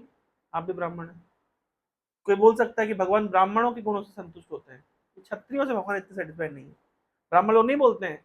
उड़ीसा में ब्राह्मण लोग बहुत भाव खाते, हम ब्राह्मण हैं। हर जगह एमपी के ब्राह्मण भी, इनके क्षेत्र के तो ब्राह्मण और ही ये इस मामले में रीवा और उस सब क्षेत्र के ब्राह्मण तो और भी मतलब नटोरियस है इस मामले में, नहीं है? तो कोई बोल सकता है कि हम आपने जो गुण दिखाए हैं ये क्षत्रियों के गुण हैं, क्षत्रियों से भगवान सेटिस्फाई नहीं होते, लेकिन हम तो ब्राह्मण है, हमारा तो भगवान पे जन्मजात अधिकार है। लोग बोलते हैं इस तरह, ब्राह्मण लोग, भगवान पे हमारा पूरा अधिकार है। एक तो मेरे को ब्राह्मण ये बोलते यार भगवान तो हमारे चरण धो के पीते हैं। बात तो सही भी है, नमो ब्राह्मण देवाय गो ब्राह्मण हिताय, सच बात है। लेकिन ये बोलने की बात थोड़ी ना है, मतलब हम ब्राह्मण हमारे चरण धो के भगवान पी जाते हैं, मतलब इतना। तो प्रहलाद महाराज इसके उत्तर देते हुए कह रहे हैं, विप्रा दुषण गुण जुता अरविंद नाभा पदारविंद विमुखात् स्वपचम वरिष्ठम मन्य तदर्पित मनोवचने निहितार्था प्राणान पुनाति सकुलम न तु भूरिमानः। बोले आपने पिछले श्लोक में 12 गुण गिनाए क्षत्रियों के, मैं बोल रहा हूँ अरे भैया कोई ब्राह्मण हो जिसके पास 12 गुण हो? जनरली ब्राह्मणों के पास कितने गुण होते हैं? क्या बोले? 26 वैष्णवों के गुण है। ब्राह्मणों के कितने गुण होते हैं? गीता पढ़िए, कितने? 9। ये 9 धागे हैं हमारे पास। क्षमा, दमा, तपः, शौचम, शांतिर, आर्जवम,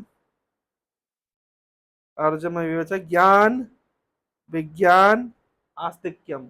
9 ब्रह्म कर्म स्वभाव, ये ब्राह्मण के 9 गुण अकॉर्डिंग टू भगवद गीता। भगवद गीता के अनुसार 9 गुण है, लेकिन यहां बोले 9 से अधिक 3 और ले जाओ, 12 गुण अगर किसी ब्राह्मण के। क्यों 12 गिना रहे हैं यहाँ पे? क्योंकि पिछले श्लोक में क्षत्रिय के 12 गिनाए हैं, अभी 3 कम गिनाओगे तो लोग बोलेंगे देखो देखो आपने 3 कम गिनाए, इसलिए भगवान खुश नहीं हुए। कोई कुछ बोल सकता है ना, इसलिए यहाँ 12 गिना रहे हैं। जनरली गीता के अनुसार ब्राह्मण के 9 गुण है, लेकिन यहाँ पे 12 क्यों गिना रहे हैं? कि पिछले श्लोक में क्षत्रिय के 12 गुण गिना दिए। तो विप्राद द्विषण गुना जुताद अरविंद नाभ, हे अरविंद नाभ। अरविंद नाभ किसका नाम है? भगवान का नाम है, जिनकी नाभि कमल के समान है, या जिसकी नाभि से कमल निकलता है। हे अरविंद नाभ, अगर कोई ब्राह्मण भी है जिसके 12 गुण है, वैसे तो ब्राह्मणों के आजकल 12 गुण है नहीं, कितने गुण है भैया तुम्हारे इसमें? क्षमा, दमा, तपा, शौचम, सुना भी नहीं होगा ना। हम ब्राह्मण दीक्षा पहले श्लोक याद कर करके जा रहे थे कि ऐसा ना हो कि ब्राह्मण गुण ही पूछ रहे तो हमको वही श्लोक याद ना। जितने ब्राह्मण दीक्षा लेते हैं पहले वो श्लोक ही याद करते हैं, गुण तो बाद में देखा जाएगा, पहले श्लोक तो याद हो।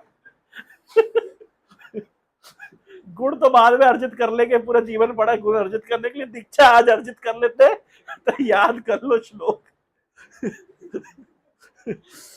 विप्राद दूषण गुना जुताद अरविंद नाम, कितना कितना इंटरेस्टिंग होगा ना। ब्राह्मण दीक्षा से पूछा लिया, अगर किसी ने उठा करके ब्राह्मण गुण बताओ तो बहुत चक्कर रह जाए। हमारे गुरुवार कहते हैं इसकॉन बड़ी समस्या है, हमको ब्राह्मण दीक्षा देनी पड़ती है। कई बार भक्त इलिटरेट होता है, पढ़ा लिखा नहीं होता है, उसको भी ब्राह्मण दीक्षा देनी पड़ती है, क्योंकि नीति वर्शिप करने के लिए, रसोई करने के लिए कोई नहीं है। ब्राह्मण से एक्सपेक्टेड होता है पठन पाठन, यजन याजन, दान प्रतिग्रह, ये प्रोफेशन है ब्राह्मण का, पढ़ना पढ़ाना आना चाहिए। अब ब्राह्मण अगर इलिटरेट है तो कितना मतलब आयरनी हो जाएगी।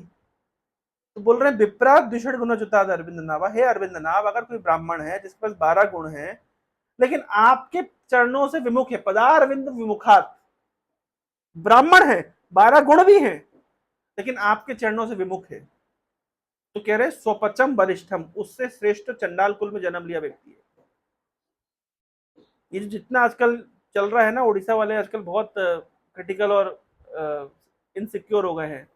कोई जगन्नाथ जी की रथ यात्रा निकाल दे तो इनसिक्योर हो जाते हैं, कोई जगन्नाथ जी का मंदिर खोल दे तो इनसिक्योर हो जाते हैं, या है ना, मीडिया के ऊपर आप लोग देख रहे हो कितना कुछ चल रहा है।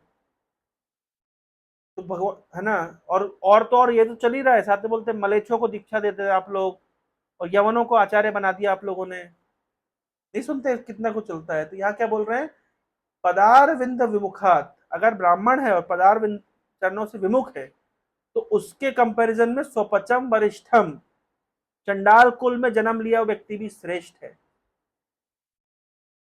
स्वपचम वरिष्ठम, क्यों वरिष्ठ है, ऐसा मैं मानता हूं, प्रहलाद महाराज कह रहे मैं मानता हूं, मेरा कहना है कि चंडाल कुल में अगर जन्म लिया है, मलेच्छ कुल में जन्म लिया है, यवन कुल में जन्म लिया है, विदेशी परिवार में जन्म लिया है, लेकिन आपके उन्मुख है तो वो महान है, और ओडिशा में जन्म लिया है और ब्राह्मण कुल में जन्म लिया है और 12 गुण भी हैं, लेकिन भगवान आपके चरण कमल से विमुख है तो किसी काम का नहीं है, ऐसा मेरा मानना है। प्रहलाद कह रहे महाजन, 12 महाजनों में से एक महाजन है प्रहलाद। कौन कौन से महाजन होते हैं 12 महाजन, श्लोक क्या है, क्या क्या बोले, क्या बोले, मैं गुरुदेव को बताता हूँ जरा, तुम लोग पढ़ते ही नहीं करते हो। 12 महाजन का नाम बताओ। हाँ ठीक है, मैंने विष्णु सुना। हाँ ठीक है, और 12 महाजन के और नाम बताओ, श्लोक बताओ। दशरथ महाराज नहीं है यहाँ पे। ब्रह्मा, शंभु, नारद,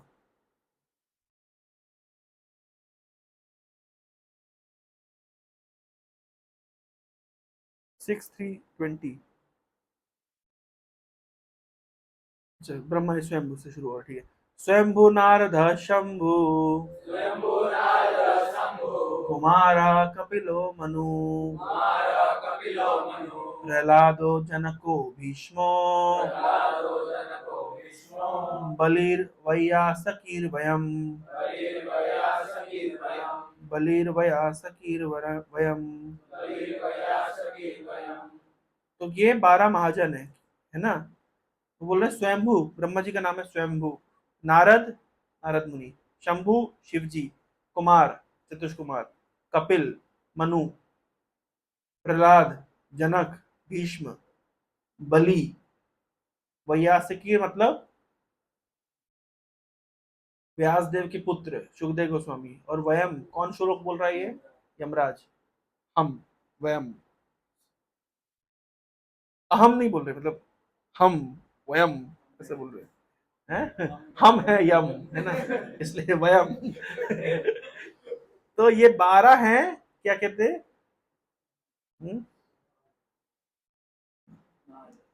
द्वादश द्वादशैते विजानीमो धर्मं भागवतं भटः, गुह्यं विशुद्धं दुर्बोधं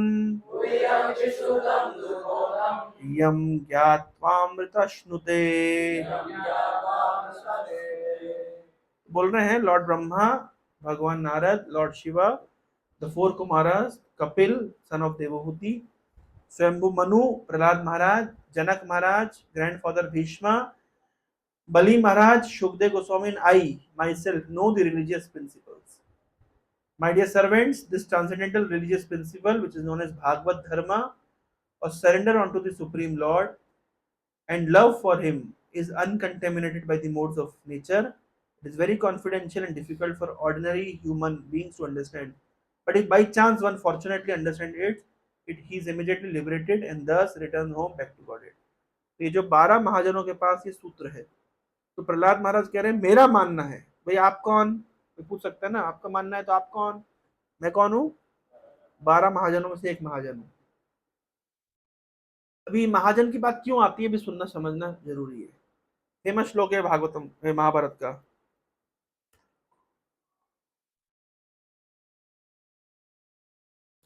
देखो मेरी क्लास में बैठे हैं तो श्लोक लोग नोट कर लिया करो, क्योंकि कथा सुनने से ज्यादा इंपॉर्टेंट है शास्त्र पे चर्चा।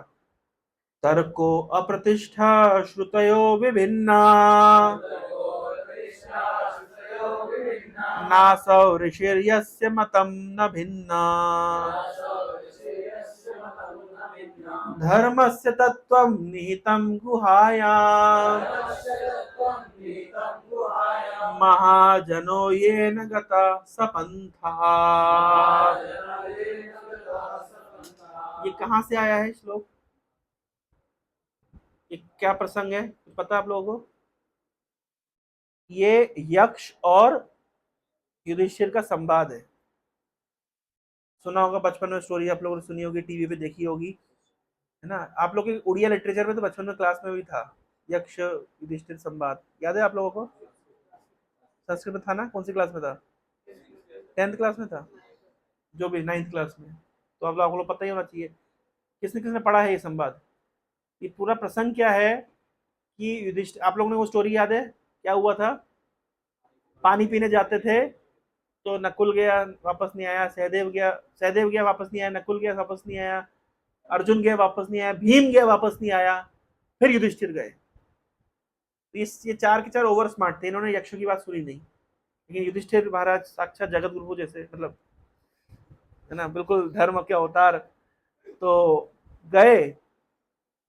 मैंने पूछा भाई क्या क्या प्रश्न है आपके, बताइए। तो उन्होंने प्रश्न पूछे, तो बहुत सारे प्रश्न पूछे।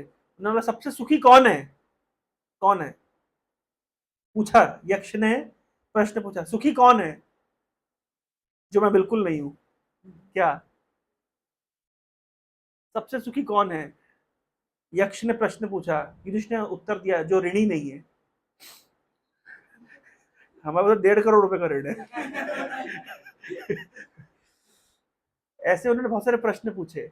और प्रश्न पूछा, किम आश्चर्यम, प्रोपा जी बहुत बार एक श्लोक कोट करते हैं कि सबसे बड़ा संसार में आश्चर्य क्या है? क्या है सबसे बड़ा आश्चर्य देवी दत्त? हैं? किम आस, हाँ कौन बोला? यस, किम आश्चर्यम। प्रश्न पूछा यक्ष ने कि संसार का सबसे बड़ा आश्चर्य क्या है, किम आश्चर्यम। तो आंसर क्या दिया? अहानि हानि भूतानि गच्छन्ति यमालयम् शेषः स्थावरम् इच्छन्ति किमाश्चर्यमतः परम्। क्या बोल रहे हैं? अहानि अहानि, दिन और रात हम देख रहे हैं कि बहुत सारे जीव यम आलय में प्रवेश कर रहे हैं, घुसे चले जा रहे हैं, स्वर्ग द्वार जा रहे हैं। लेकिन शेष जितने बच गए हैं, हम सब जो बच गए हैं, हम लोग क्या सोचते हैं? हम नहीं जाएंगे। शेष स्थावरम इच्छन्ति, हमें परमानेंट जॉब चाहिए। शेष यहाँ पे परमानेंट, स्थावरम इच्छन्ति, हमें यहाँ पे परमानेंट नहीं रहना है। तो किम आश्चर्य आता परम, इससे बड़ा आश्चर्य क्या होगा? तो ये सब ये प्रभुपाद जी का फेवरेट श्लोक है। ये सब कहां पे कोट हुआ है? यक्ष और युधिष्ठिर के संवाद में।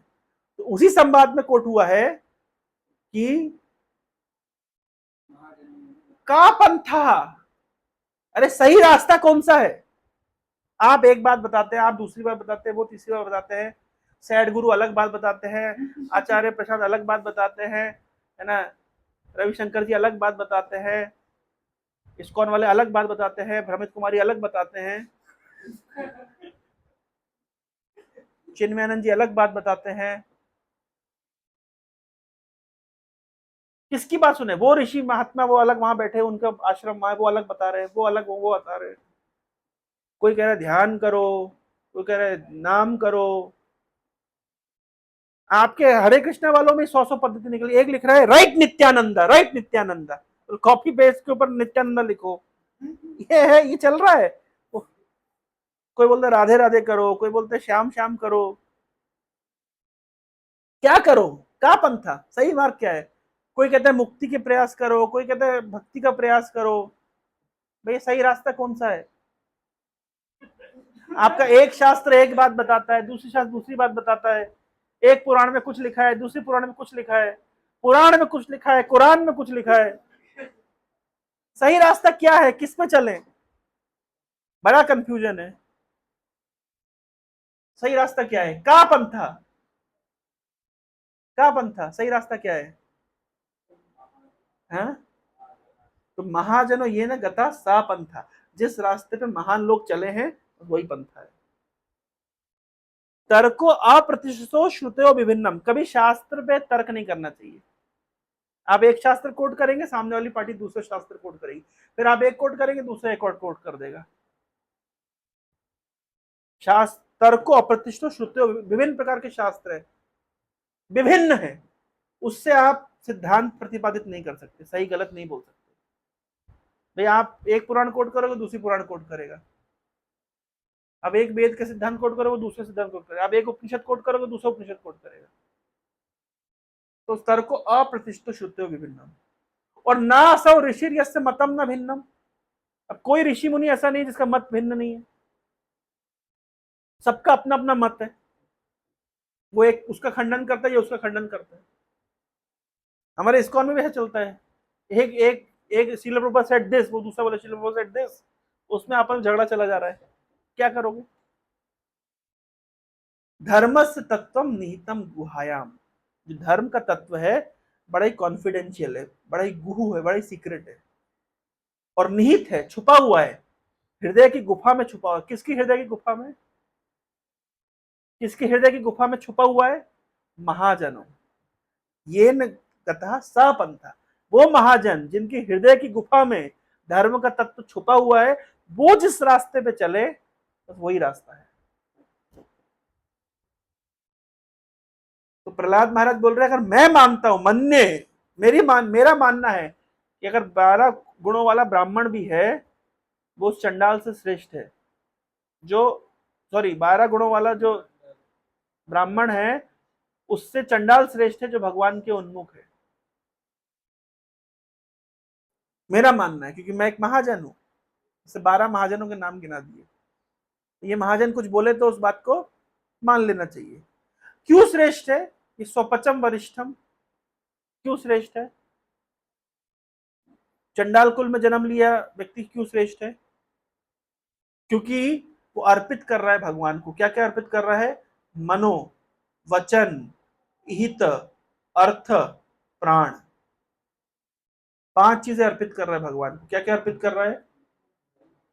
मन अर्पित कर रहा है, वचन अर्पित कर रहा है, हित कर्म अर्पित कर रहा है, अर्थ अर्पित कर रहा है, और प्राण अर्पित कर रहा है। सीक्वेंस ऐसा है, सबसे पहले अर्पित क्या करना चाहिए? प्राण। मन अर्पित क्या नहीं किया, किसको पता है भाई? लोग प्राण अर्पित कर देते, फिर भी मन अर्पित करना कठिन होता है। प्राण अर्पित करने के बाद भी मन अर्पित करना कठिन होता है। फिर कॉलेज में बैठ के मन अर्पित कर सकता है कृष्ण को? इतना सरल है, हैं? कर सकता है कोई मन अर्पित? प्राण तो अर्पित एक बार को व्यक्ति कर ही सकता है, मन अर्पित नहीं हो सकता बेटा, इतना सरल नहीं है। संकल्प सही है ना? हाँ। क्या? प्राण अर्पित मतलब फुल टाइम ज्वाइन करो, इसको कहते हैं प्राण अर्पित। प्राण अर्पित, प्राण है ना यार। सबसे पहले तो प्राण अर्पित कर दो, बहुत अच्छा, फर्स्ट क्लास। अगर प्राण अर्पित नहीं कर सकते, बड़ी मजबूरियां हैं, तो फिर अर्थ अर्पित करो। वही प्राण, 2 प्रकार के प्राण होते हैं, एक प्राण अंदर होता है, एक बाहर होता है। तो अंदर वाला प्राण दे दिए तो बहुत अच्छा, नहीं दे सकते तो बाहर वाला प्राण दो। अमित ब्रो क्या देंगे? Thank you. अंदर वाला प्राण, बाहर वाला प्राण, ठीक है। उसके बाद हित कर्म।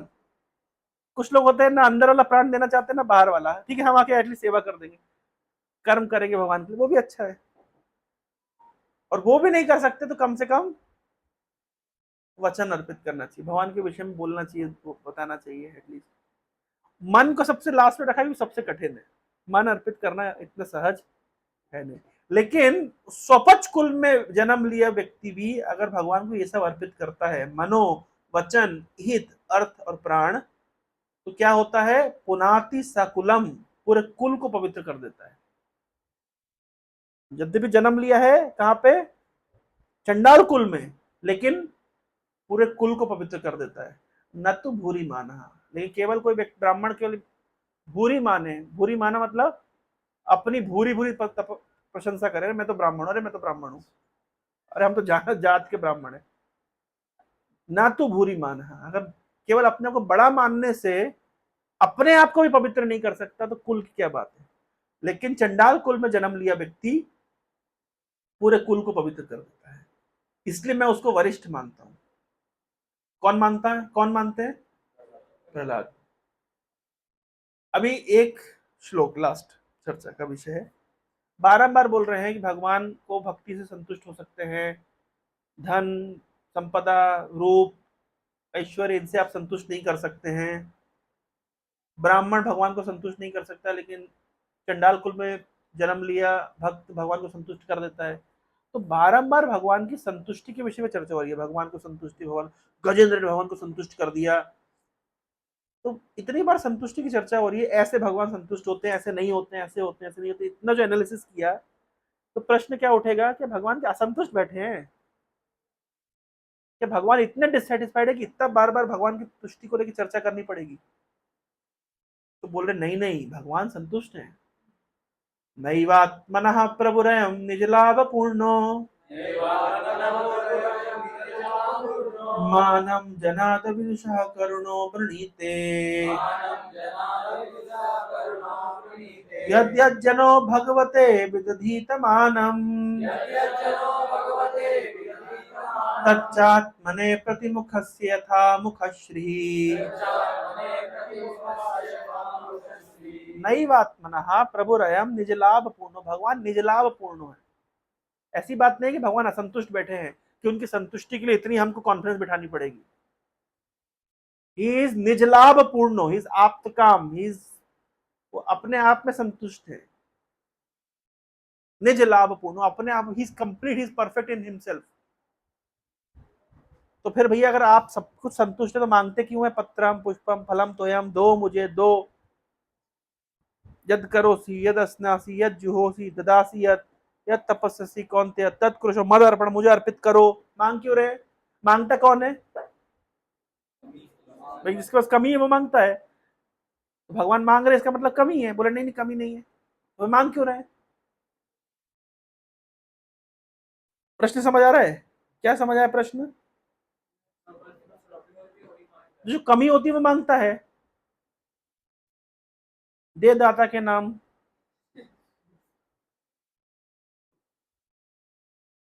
एक जोक आया था अभी कुछ दिन पहले, इंटरेस्टिंग जोक, जोक बनाने कितना दिमाग लगाते हैं, कौन है ये। एक जोक आया था कुछ दिन पहले, ये एक हिंदू था, तो सुना आप लोगों ने जोक। तो वो क्या किया, वो जा रहा था तो उसका उसका 5 का सिक्का नाली में गिर गया, सुना था कि देखा था। तो 5 का सिक्का गया, तो बोला या अल्लाह।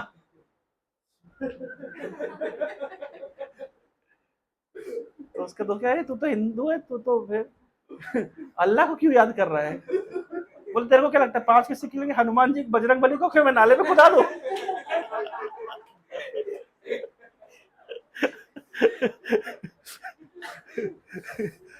ये क्यों मुझे ध्यान आया, बच्चों ने बोलते थे ऐसे, भिखारी की एक्टिंग बोलते थे, वैसा कुछ गाना था, दे दाता के नाम तुझको अल्लाह रखे, तो नाम दाता के देना है और रखेंगे तेरे को अल्लाह।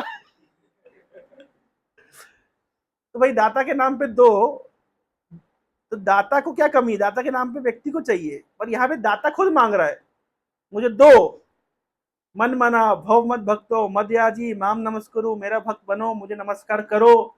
डिमांड कर रहे हैं भगवान, तो डिमांड क्यों कर रहे हैं भाई, अगर आपके पास, आपको क्या कमी है डिमांड करना पड़ रहा है आपको। तो बोल रहे हैं भगवान तो निज लाभ पूर्ण, अपने आप में पूर्ण है, फिर मांगते क्यों है। मानम जनाद अभिदुषः करुणो वृणीते, करुणा करके व्यक्ति से मांगते हैं।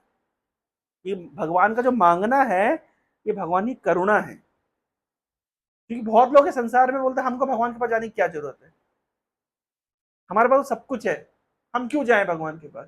बोले अगर सब कुछ है तो भगवान के पास मांगने मत जाओ, कम से कम भगवान को देने जाओ। जाके दो, भगवान मांग रहे हैं, पत्रम पुष्पम फलम तो मुझे दो। मानम जनाद, मान मांग रहे हैं, मुझे नमस्कार करो, मुझे प्रणाम करो, बोल रहे हैं ना। कोई ऐसा बोलता है क्या? लोग कभी कहते हैं भगवान कितने मतलब ईगोइस्टिक हैं। पितामहस्य जगतो माता धाता पितामह, मैं जगत का पिता हूं। मतलब भगवान कृष्ण कितना ईगो है। लोग ऐसे प्रश्न उठाते हैं। ईगो नहीं है, मैं पिता हूं, मैं जगत का पिता हूं, मेरे अलावा और कोई तुम्हारा बाप नहीं है। लोग कहते कितना ईगो है। किसी ने पूछा भाई भगवान का इतना ईगो क्यों है, कोई तुम्हारा बाप, अगर तुम्हारा जो रियल बाप फादर है वो भी अगर यही बोले मैं तेरा बाप हूं, मैं ही तेरा बाप हूं, और अगर इस प्रकार नहीं मेरे अलावा दो चार तेरे बाप और हैं, कितना अर्थ का अनर्थ हो जाएगा। तो भाई जो बाप है वो क्या बोलेगा, मैं ही बाप हूं तेरा। तो कृष्ण अगर कह रहे हैं मैं ही, हम सर्व मत्ता सर्व प्रवर्तित, मैं ही, मेरे से सब कुछ, मत्ता परतर नान्य किंचित अस्ति धनंजय, मुझको छोड़ के और कुछ है ही नहीं। तो गलत बोल रहे हैं क्या? इनका ईगो है क्या? ईगो नहीं है। अब उनके पास ऑप्शन नहीं है। भाई भगवान ऐसे कैसे बोलते मुझको छोड़ के और कुछ नहीं है? भाई तुमको और मुझको छोड़ करके और कुछ नहीं हो सकता है, आप और मुझे छोड़ के बहुत कुछ है, लेकिन भगवान बेचारे फंसे हुए हैं, उनको छोड़ करके और कुछ नहीं। इसलिए भगवान फंसे भी बहुत जगह। जैसे सुदामा के चक्कर में भगवान फंस गए। क्यों फंस गए? सुदामा ने भगवान को वो दिया जो सुदामा का नहीं था। ये सर नो, क्या दिया? पड़ोस से पोहा मांग करके, चिड़ा मांग करके लाए और वो भगवान को अर्पित किया। अच्छा, गीता के अनुसार भगवान को क्या देना चाहिए? जैसा भक्त ने रेसिप्रोकेट किया वैसा करना चाहिए। जे जथा माम प्रपद्यन्ते तांस तते भजामि हम। तो सुदामा क्या लेकर के आ रहे हैं? जो सुदामा का नहीं था। तो भगवान को क्या देना चाहिए? जो भगवान का नहीं है। अब भगवान बेचारे फंस गए, क्योंकि भगवान ने उपनिषद में कह दिया ईशावास्यम, ईशावास्यम जगत सर्वम यत किंच जगत, ईशावास्यम इदम सर्वम, इस जगत में जो कुछ भी है वो सब मेरा है। सुदामा को देखो, भगवान सुदामा के ऋण को नहीं चुका पाए। क्यों नहीं चुका पाए? इसलिए नहीं चुका पाए क्योंकि सुदामा ने भगवान को वो दिया जो सुदामा का नहीं था, लेकिन भगवान ने वही दिया जो भगवान के पास थे। उससे बाहर से लाके भगवान दे ही नहीं सकते। तो भगवान भी कभी कभी हार जाते हैं। ये पैराडॉक्स है, इसको कहते हैं। कुछ कुछ पैराडॉक्सियल चीजें होती है। जैसे प्रभुपाद से किसी ने कहा क्या भगवान ऐसा पहाड़ बना सकते हैं, ऐसा पत्थर बना सकते हैं जिसको उठा ना पाए? बोले हाँ बना सकते हैं, फिर उठा लेंगे। इसको पैराडॉक्सियल स्टेटमेंट कहते हैं। क्या भगवान ऐसा पत्थर उठा बना सकते हैं, पहाड़ बना सकते हैं जिसको उठा ना पाए? अगर आप बोलते हो हाँ बना सकते हैं जिसको उठा ना पाए, तो क्या हो गया कि ऐसी कोई चीज है जिसको भगवान नहीं उठा सकते। इसका मतलब भगवान सर्वशक्तिमान नहीं है। और अगर आप बोलते नहीं ऐसा नहीं बना सकते, तो भी भगवान सर्वशक्तिमान नहीं है। ये क्वेश्चन अगर कोई पूछता है उसका आंसर क्या है? इस पैराडॉक्स का आंसर ये है कि how many corners a circle है। मैं आप सर्कल के कितने कॉर्नर से बताओ? आप सर्कल के कॉर्नर नहीं गिन सकते। तो जैसे आप सर्कल के कॉर्नर, ये क्वेश्चन गलत है, ये आंसर गलत नहीं है, क्वेश्चन गलत है। कभी कभी क्वेश्चन गलत हो जाता है। 10 mangoes plus 14 oranges is how many watermelon?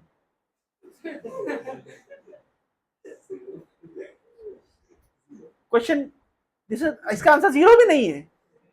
इसका आंसर है क्वेश्चन ही गलत है। तो ये क्वेश्चन कि भगवान क्या ऐसा पहाड़ बना सकते हैं जिसको खुद ना उठा सके, तो क्वेश्चन गलत है। ये भगवान की अच्छी, क्यों क्यों क्वेश्चन गलत है? क्योंकि आप अपने 2.5 किलो के भेजे के अंदर भगवान को फिक्स करना चाह रहे हो। आप नहीं समझ रहे, भगवान इनकंसीवेबल है। भगवान की शक्ति अचिंत्य है। अगर अगर चिंतन में आ गए भगवान, तो काय के भगवान? समझ रहे हैं? अगर भगवान को हमारा दिमाग पकड़ लिया तो फिर हमारा दिमाग बड़ा हो गया, भगवान छोटे हो गए। इसलिए भगवान अधोक्षज है। हमारी इंद्रियों में इतनी शक्ति नहीं कि भगवान, इसको पैराडॉक्स कहते हैं। तो भगवान, पैराडॉक्स में कहां से आए थे? पैराडॉक्स में कहां से घुस गए थे? सुदामा के एग्जाम्पल से। तो सुदामा के एग्जाम्पल से क्यों घुस गए? भगवान का सब कुछ है, फिर भी भगवान मांग रहे हैं। क्यों मांग रहे हैं? कृपा करके मांग रहे हैं, जीव पे कृपा कर रहे हैं, कृपा वश मांग रहे हैं कि कोई अगर जीव भगवान को देता है तो जीव का कल्याण होता है।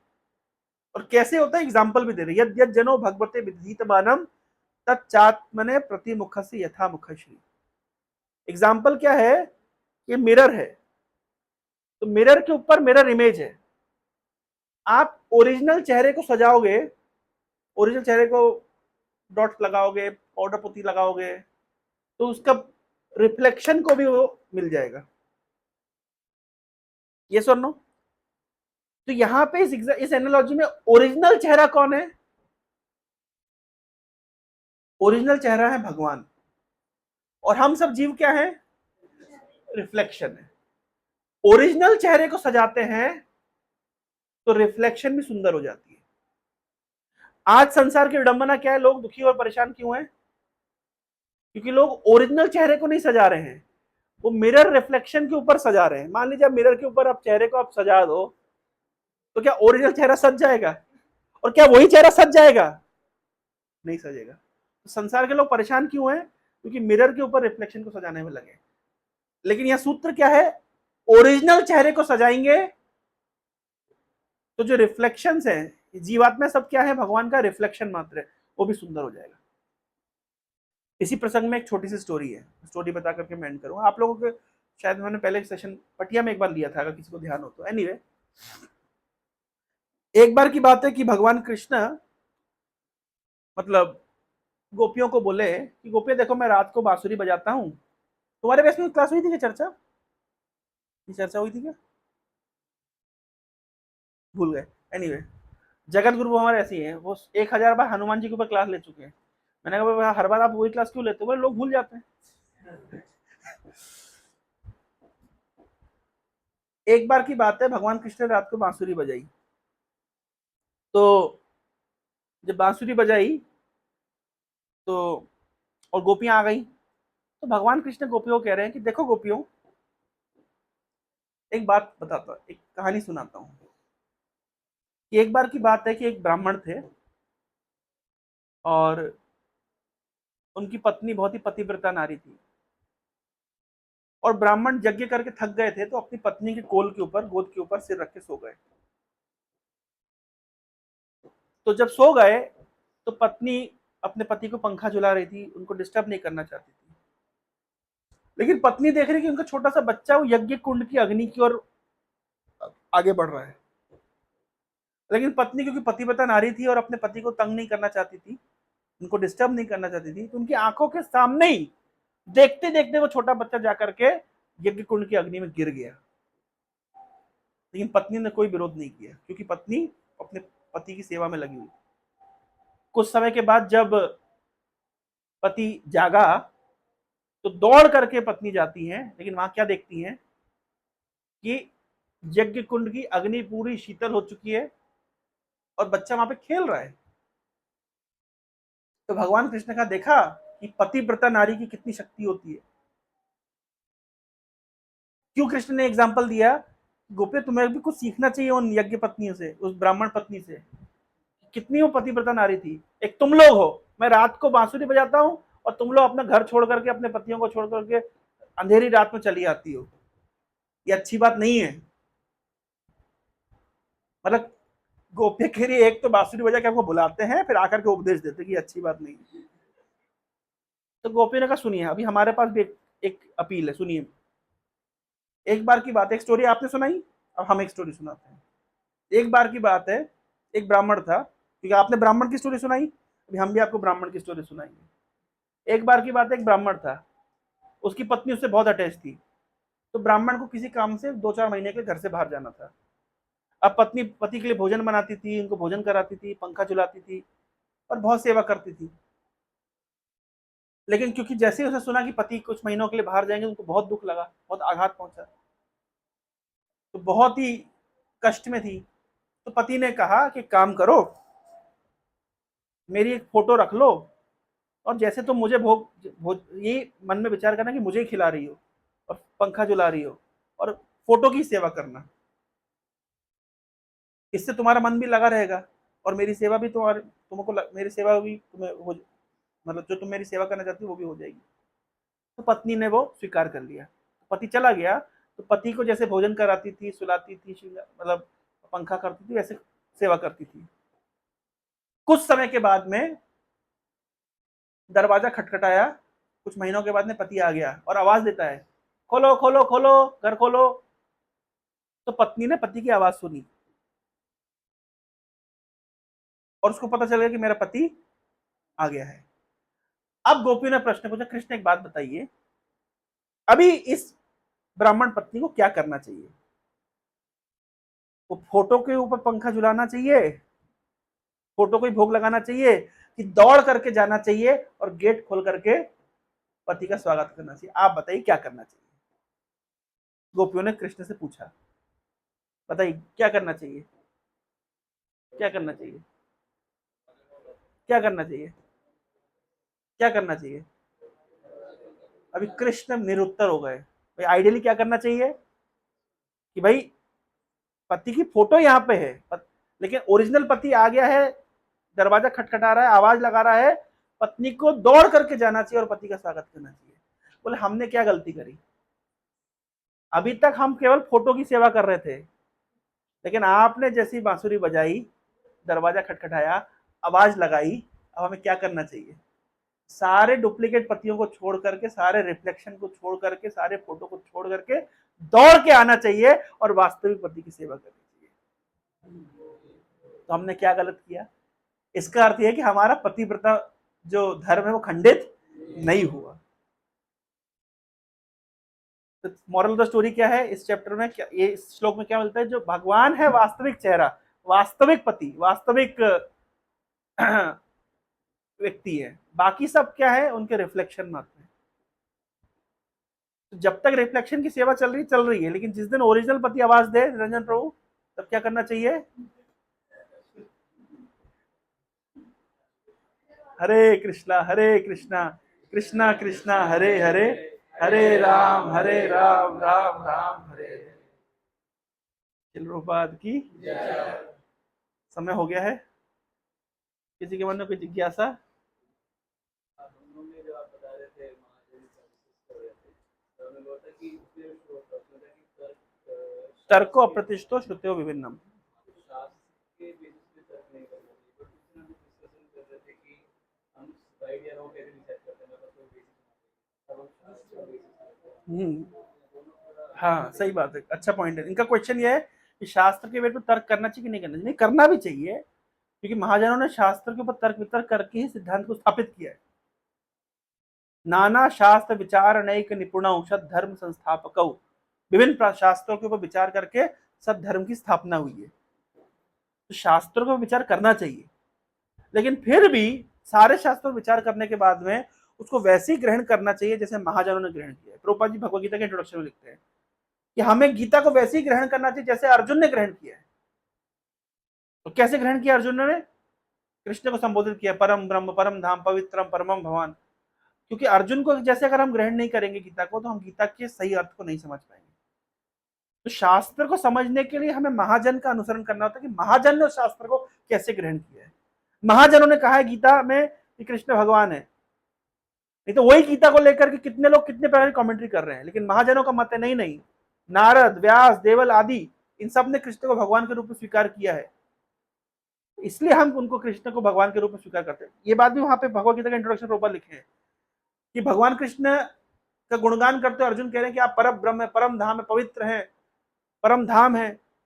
तो कोई कह सकता है अरे अर्जुन के फ्रेंड थे कृष्ण, अर्जुन फ्लैटरिंग कर रहा है।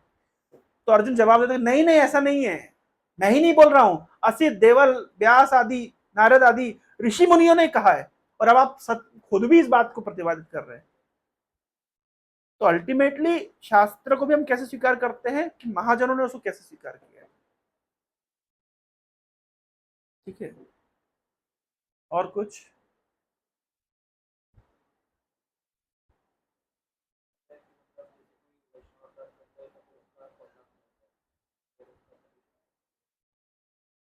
जैसे आप रिवर्स इंजीनियरिंग लगाओ, अपराध करके फॉल डाउन हुआ है तो प्रसन्न करके वापस से ऊपर उठो।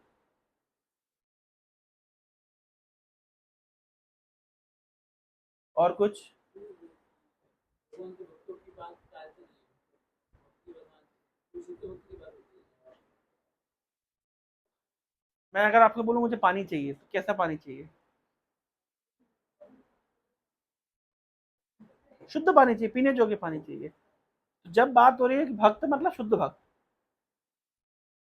भक्त मतलब शुद्ध भक्त, अभी आपके मन में जो प्रश्न उठेगा कि भाई हम कैसे जानेंगे कि कौन शुद्ध भक्त है, ये एक्चुअली में एक बहुत मतलब व्हाइट और ब्लैक नहीं है, ग्रे है, मतलब बहुत सारे सिद्धांत है। कभी कभी गुरु की बात का भी खंडन कर दिया जाता है गुरु की प्रसन्नता के लिए। एग्जाम्पल है कुछ शास्त्र में, भगवान राम ने लक्ष्मण को कहा मत मेरे साथ क्यों जा रहे हो वन में, यहाँ रह करके अयोध्या का राज्य रखो। बोले अयोध्या जाए भाड़ में, जल जाए भस्म हो जाए, मुझे फर्क नहीं पड़ता, आपके साथ चलूंगा। तो एपेरेंटली क्या किया, भगवान की बात का विपरीत में कहे, पर यह भगवत की सेवार्थ। कभी कभी हम प्रभुपाद जी की लीला में देखते हैं, प्रभुपाद जी के शिष्य लोग प्रभुपाद जी से झगड़ा कर लेते थे। लिखा है, गिरिराज महाराज ने लिखा है उस बुक में, I will build your temple.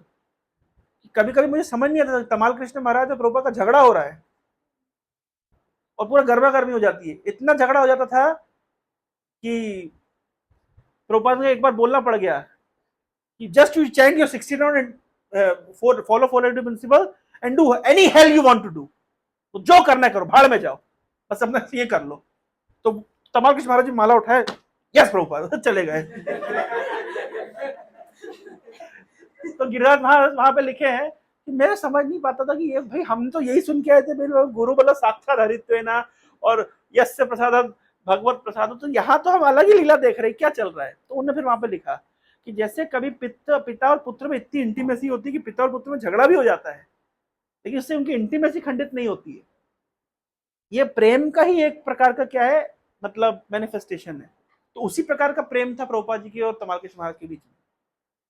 तो ऐसा प्रतीत हो रहा है कभी कभी प्रभुपाद जी के मतलब डिसीजन से प्रभुपाद के शिष्य लोग एग्री नहीं करते थे, तो दैट डजंट मीन कि वो प्रभुपाद जी को बाईपास कर रहे हैं। लेकिन कभी कभी कोई ओवर स्मार्ट बनता तो प्रभुपाद को डांट भी देते थे, don't try to become my guru. तो ये दोनों पक्षों में मतलब ये मतलब एक बहुत इंटीमेट अंडरस्टैंडिंग है। ये हम बाहर से केस टू केस वेरी करता है, सिचुएशन टू सिचुएशन वेरी करता है। प्रभुपाद ने कहा मुझे कचौड़ी खानी है, तमाल के नहीं मिलेगी, आपके हेल्थ के लिए ठीक नहीं है।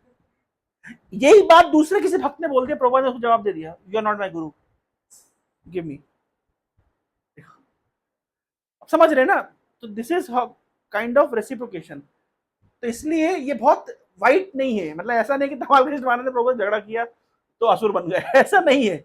मतलब वो बहुत इमेच्योर और बहुत प्री मैच्योर कंक्लूजन हो जाएगा, है ना। ये बहुत लंबा एक प्रक्रिया है कि मतलब वैष्णव की बात को मानना, वैष्णव की बात को मानना मतलब उसके बहुत सारे स्तर होते हैं, बहुत सारे पहलू होते हैं। उसको केवल एक मशीनाइज नहीं कर सकते यस और नो, बस यस किया तो देवता बन जाएंगे, नो कर दिया तो असुर बन जाएंगे, तुरंत नो बोलते ही असुर बन जाएंगे,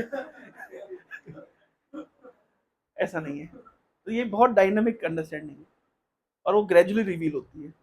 पर सिद्धांत ये है, यहाँ पे वैष्णव की बात नहीं मानने की बात नहीं हो रही है, यहाँ वैष्णव के प्रति अपराध करने की मानसिकता की बात हो रही है।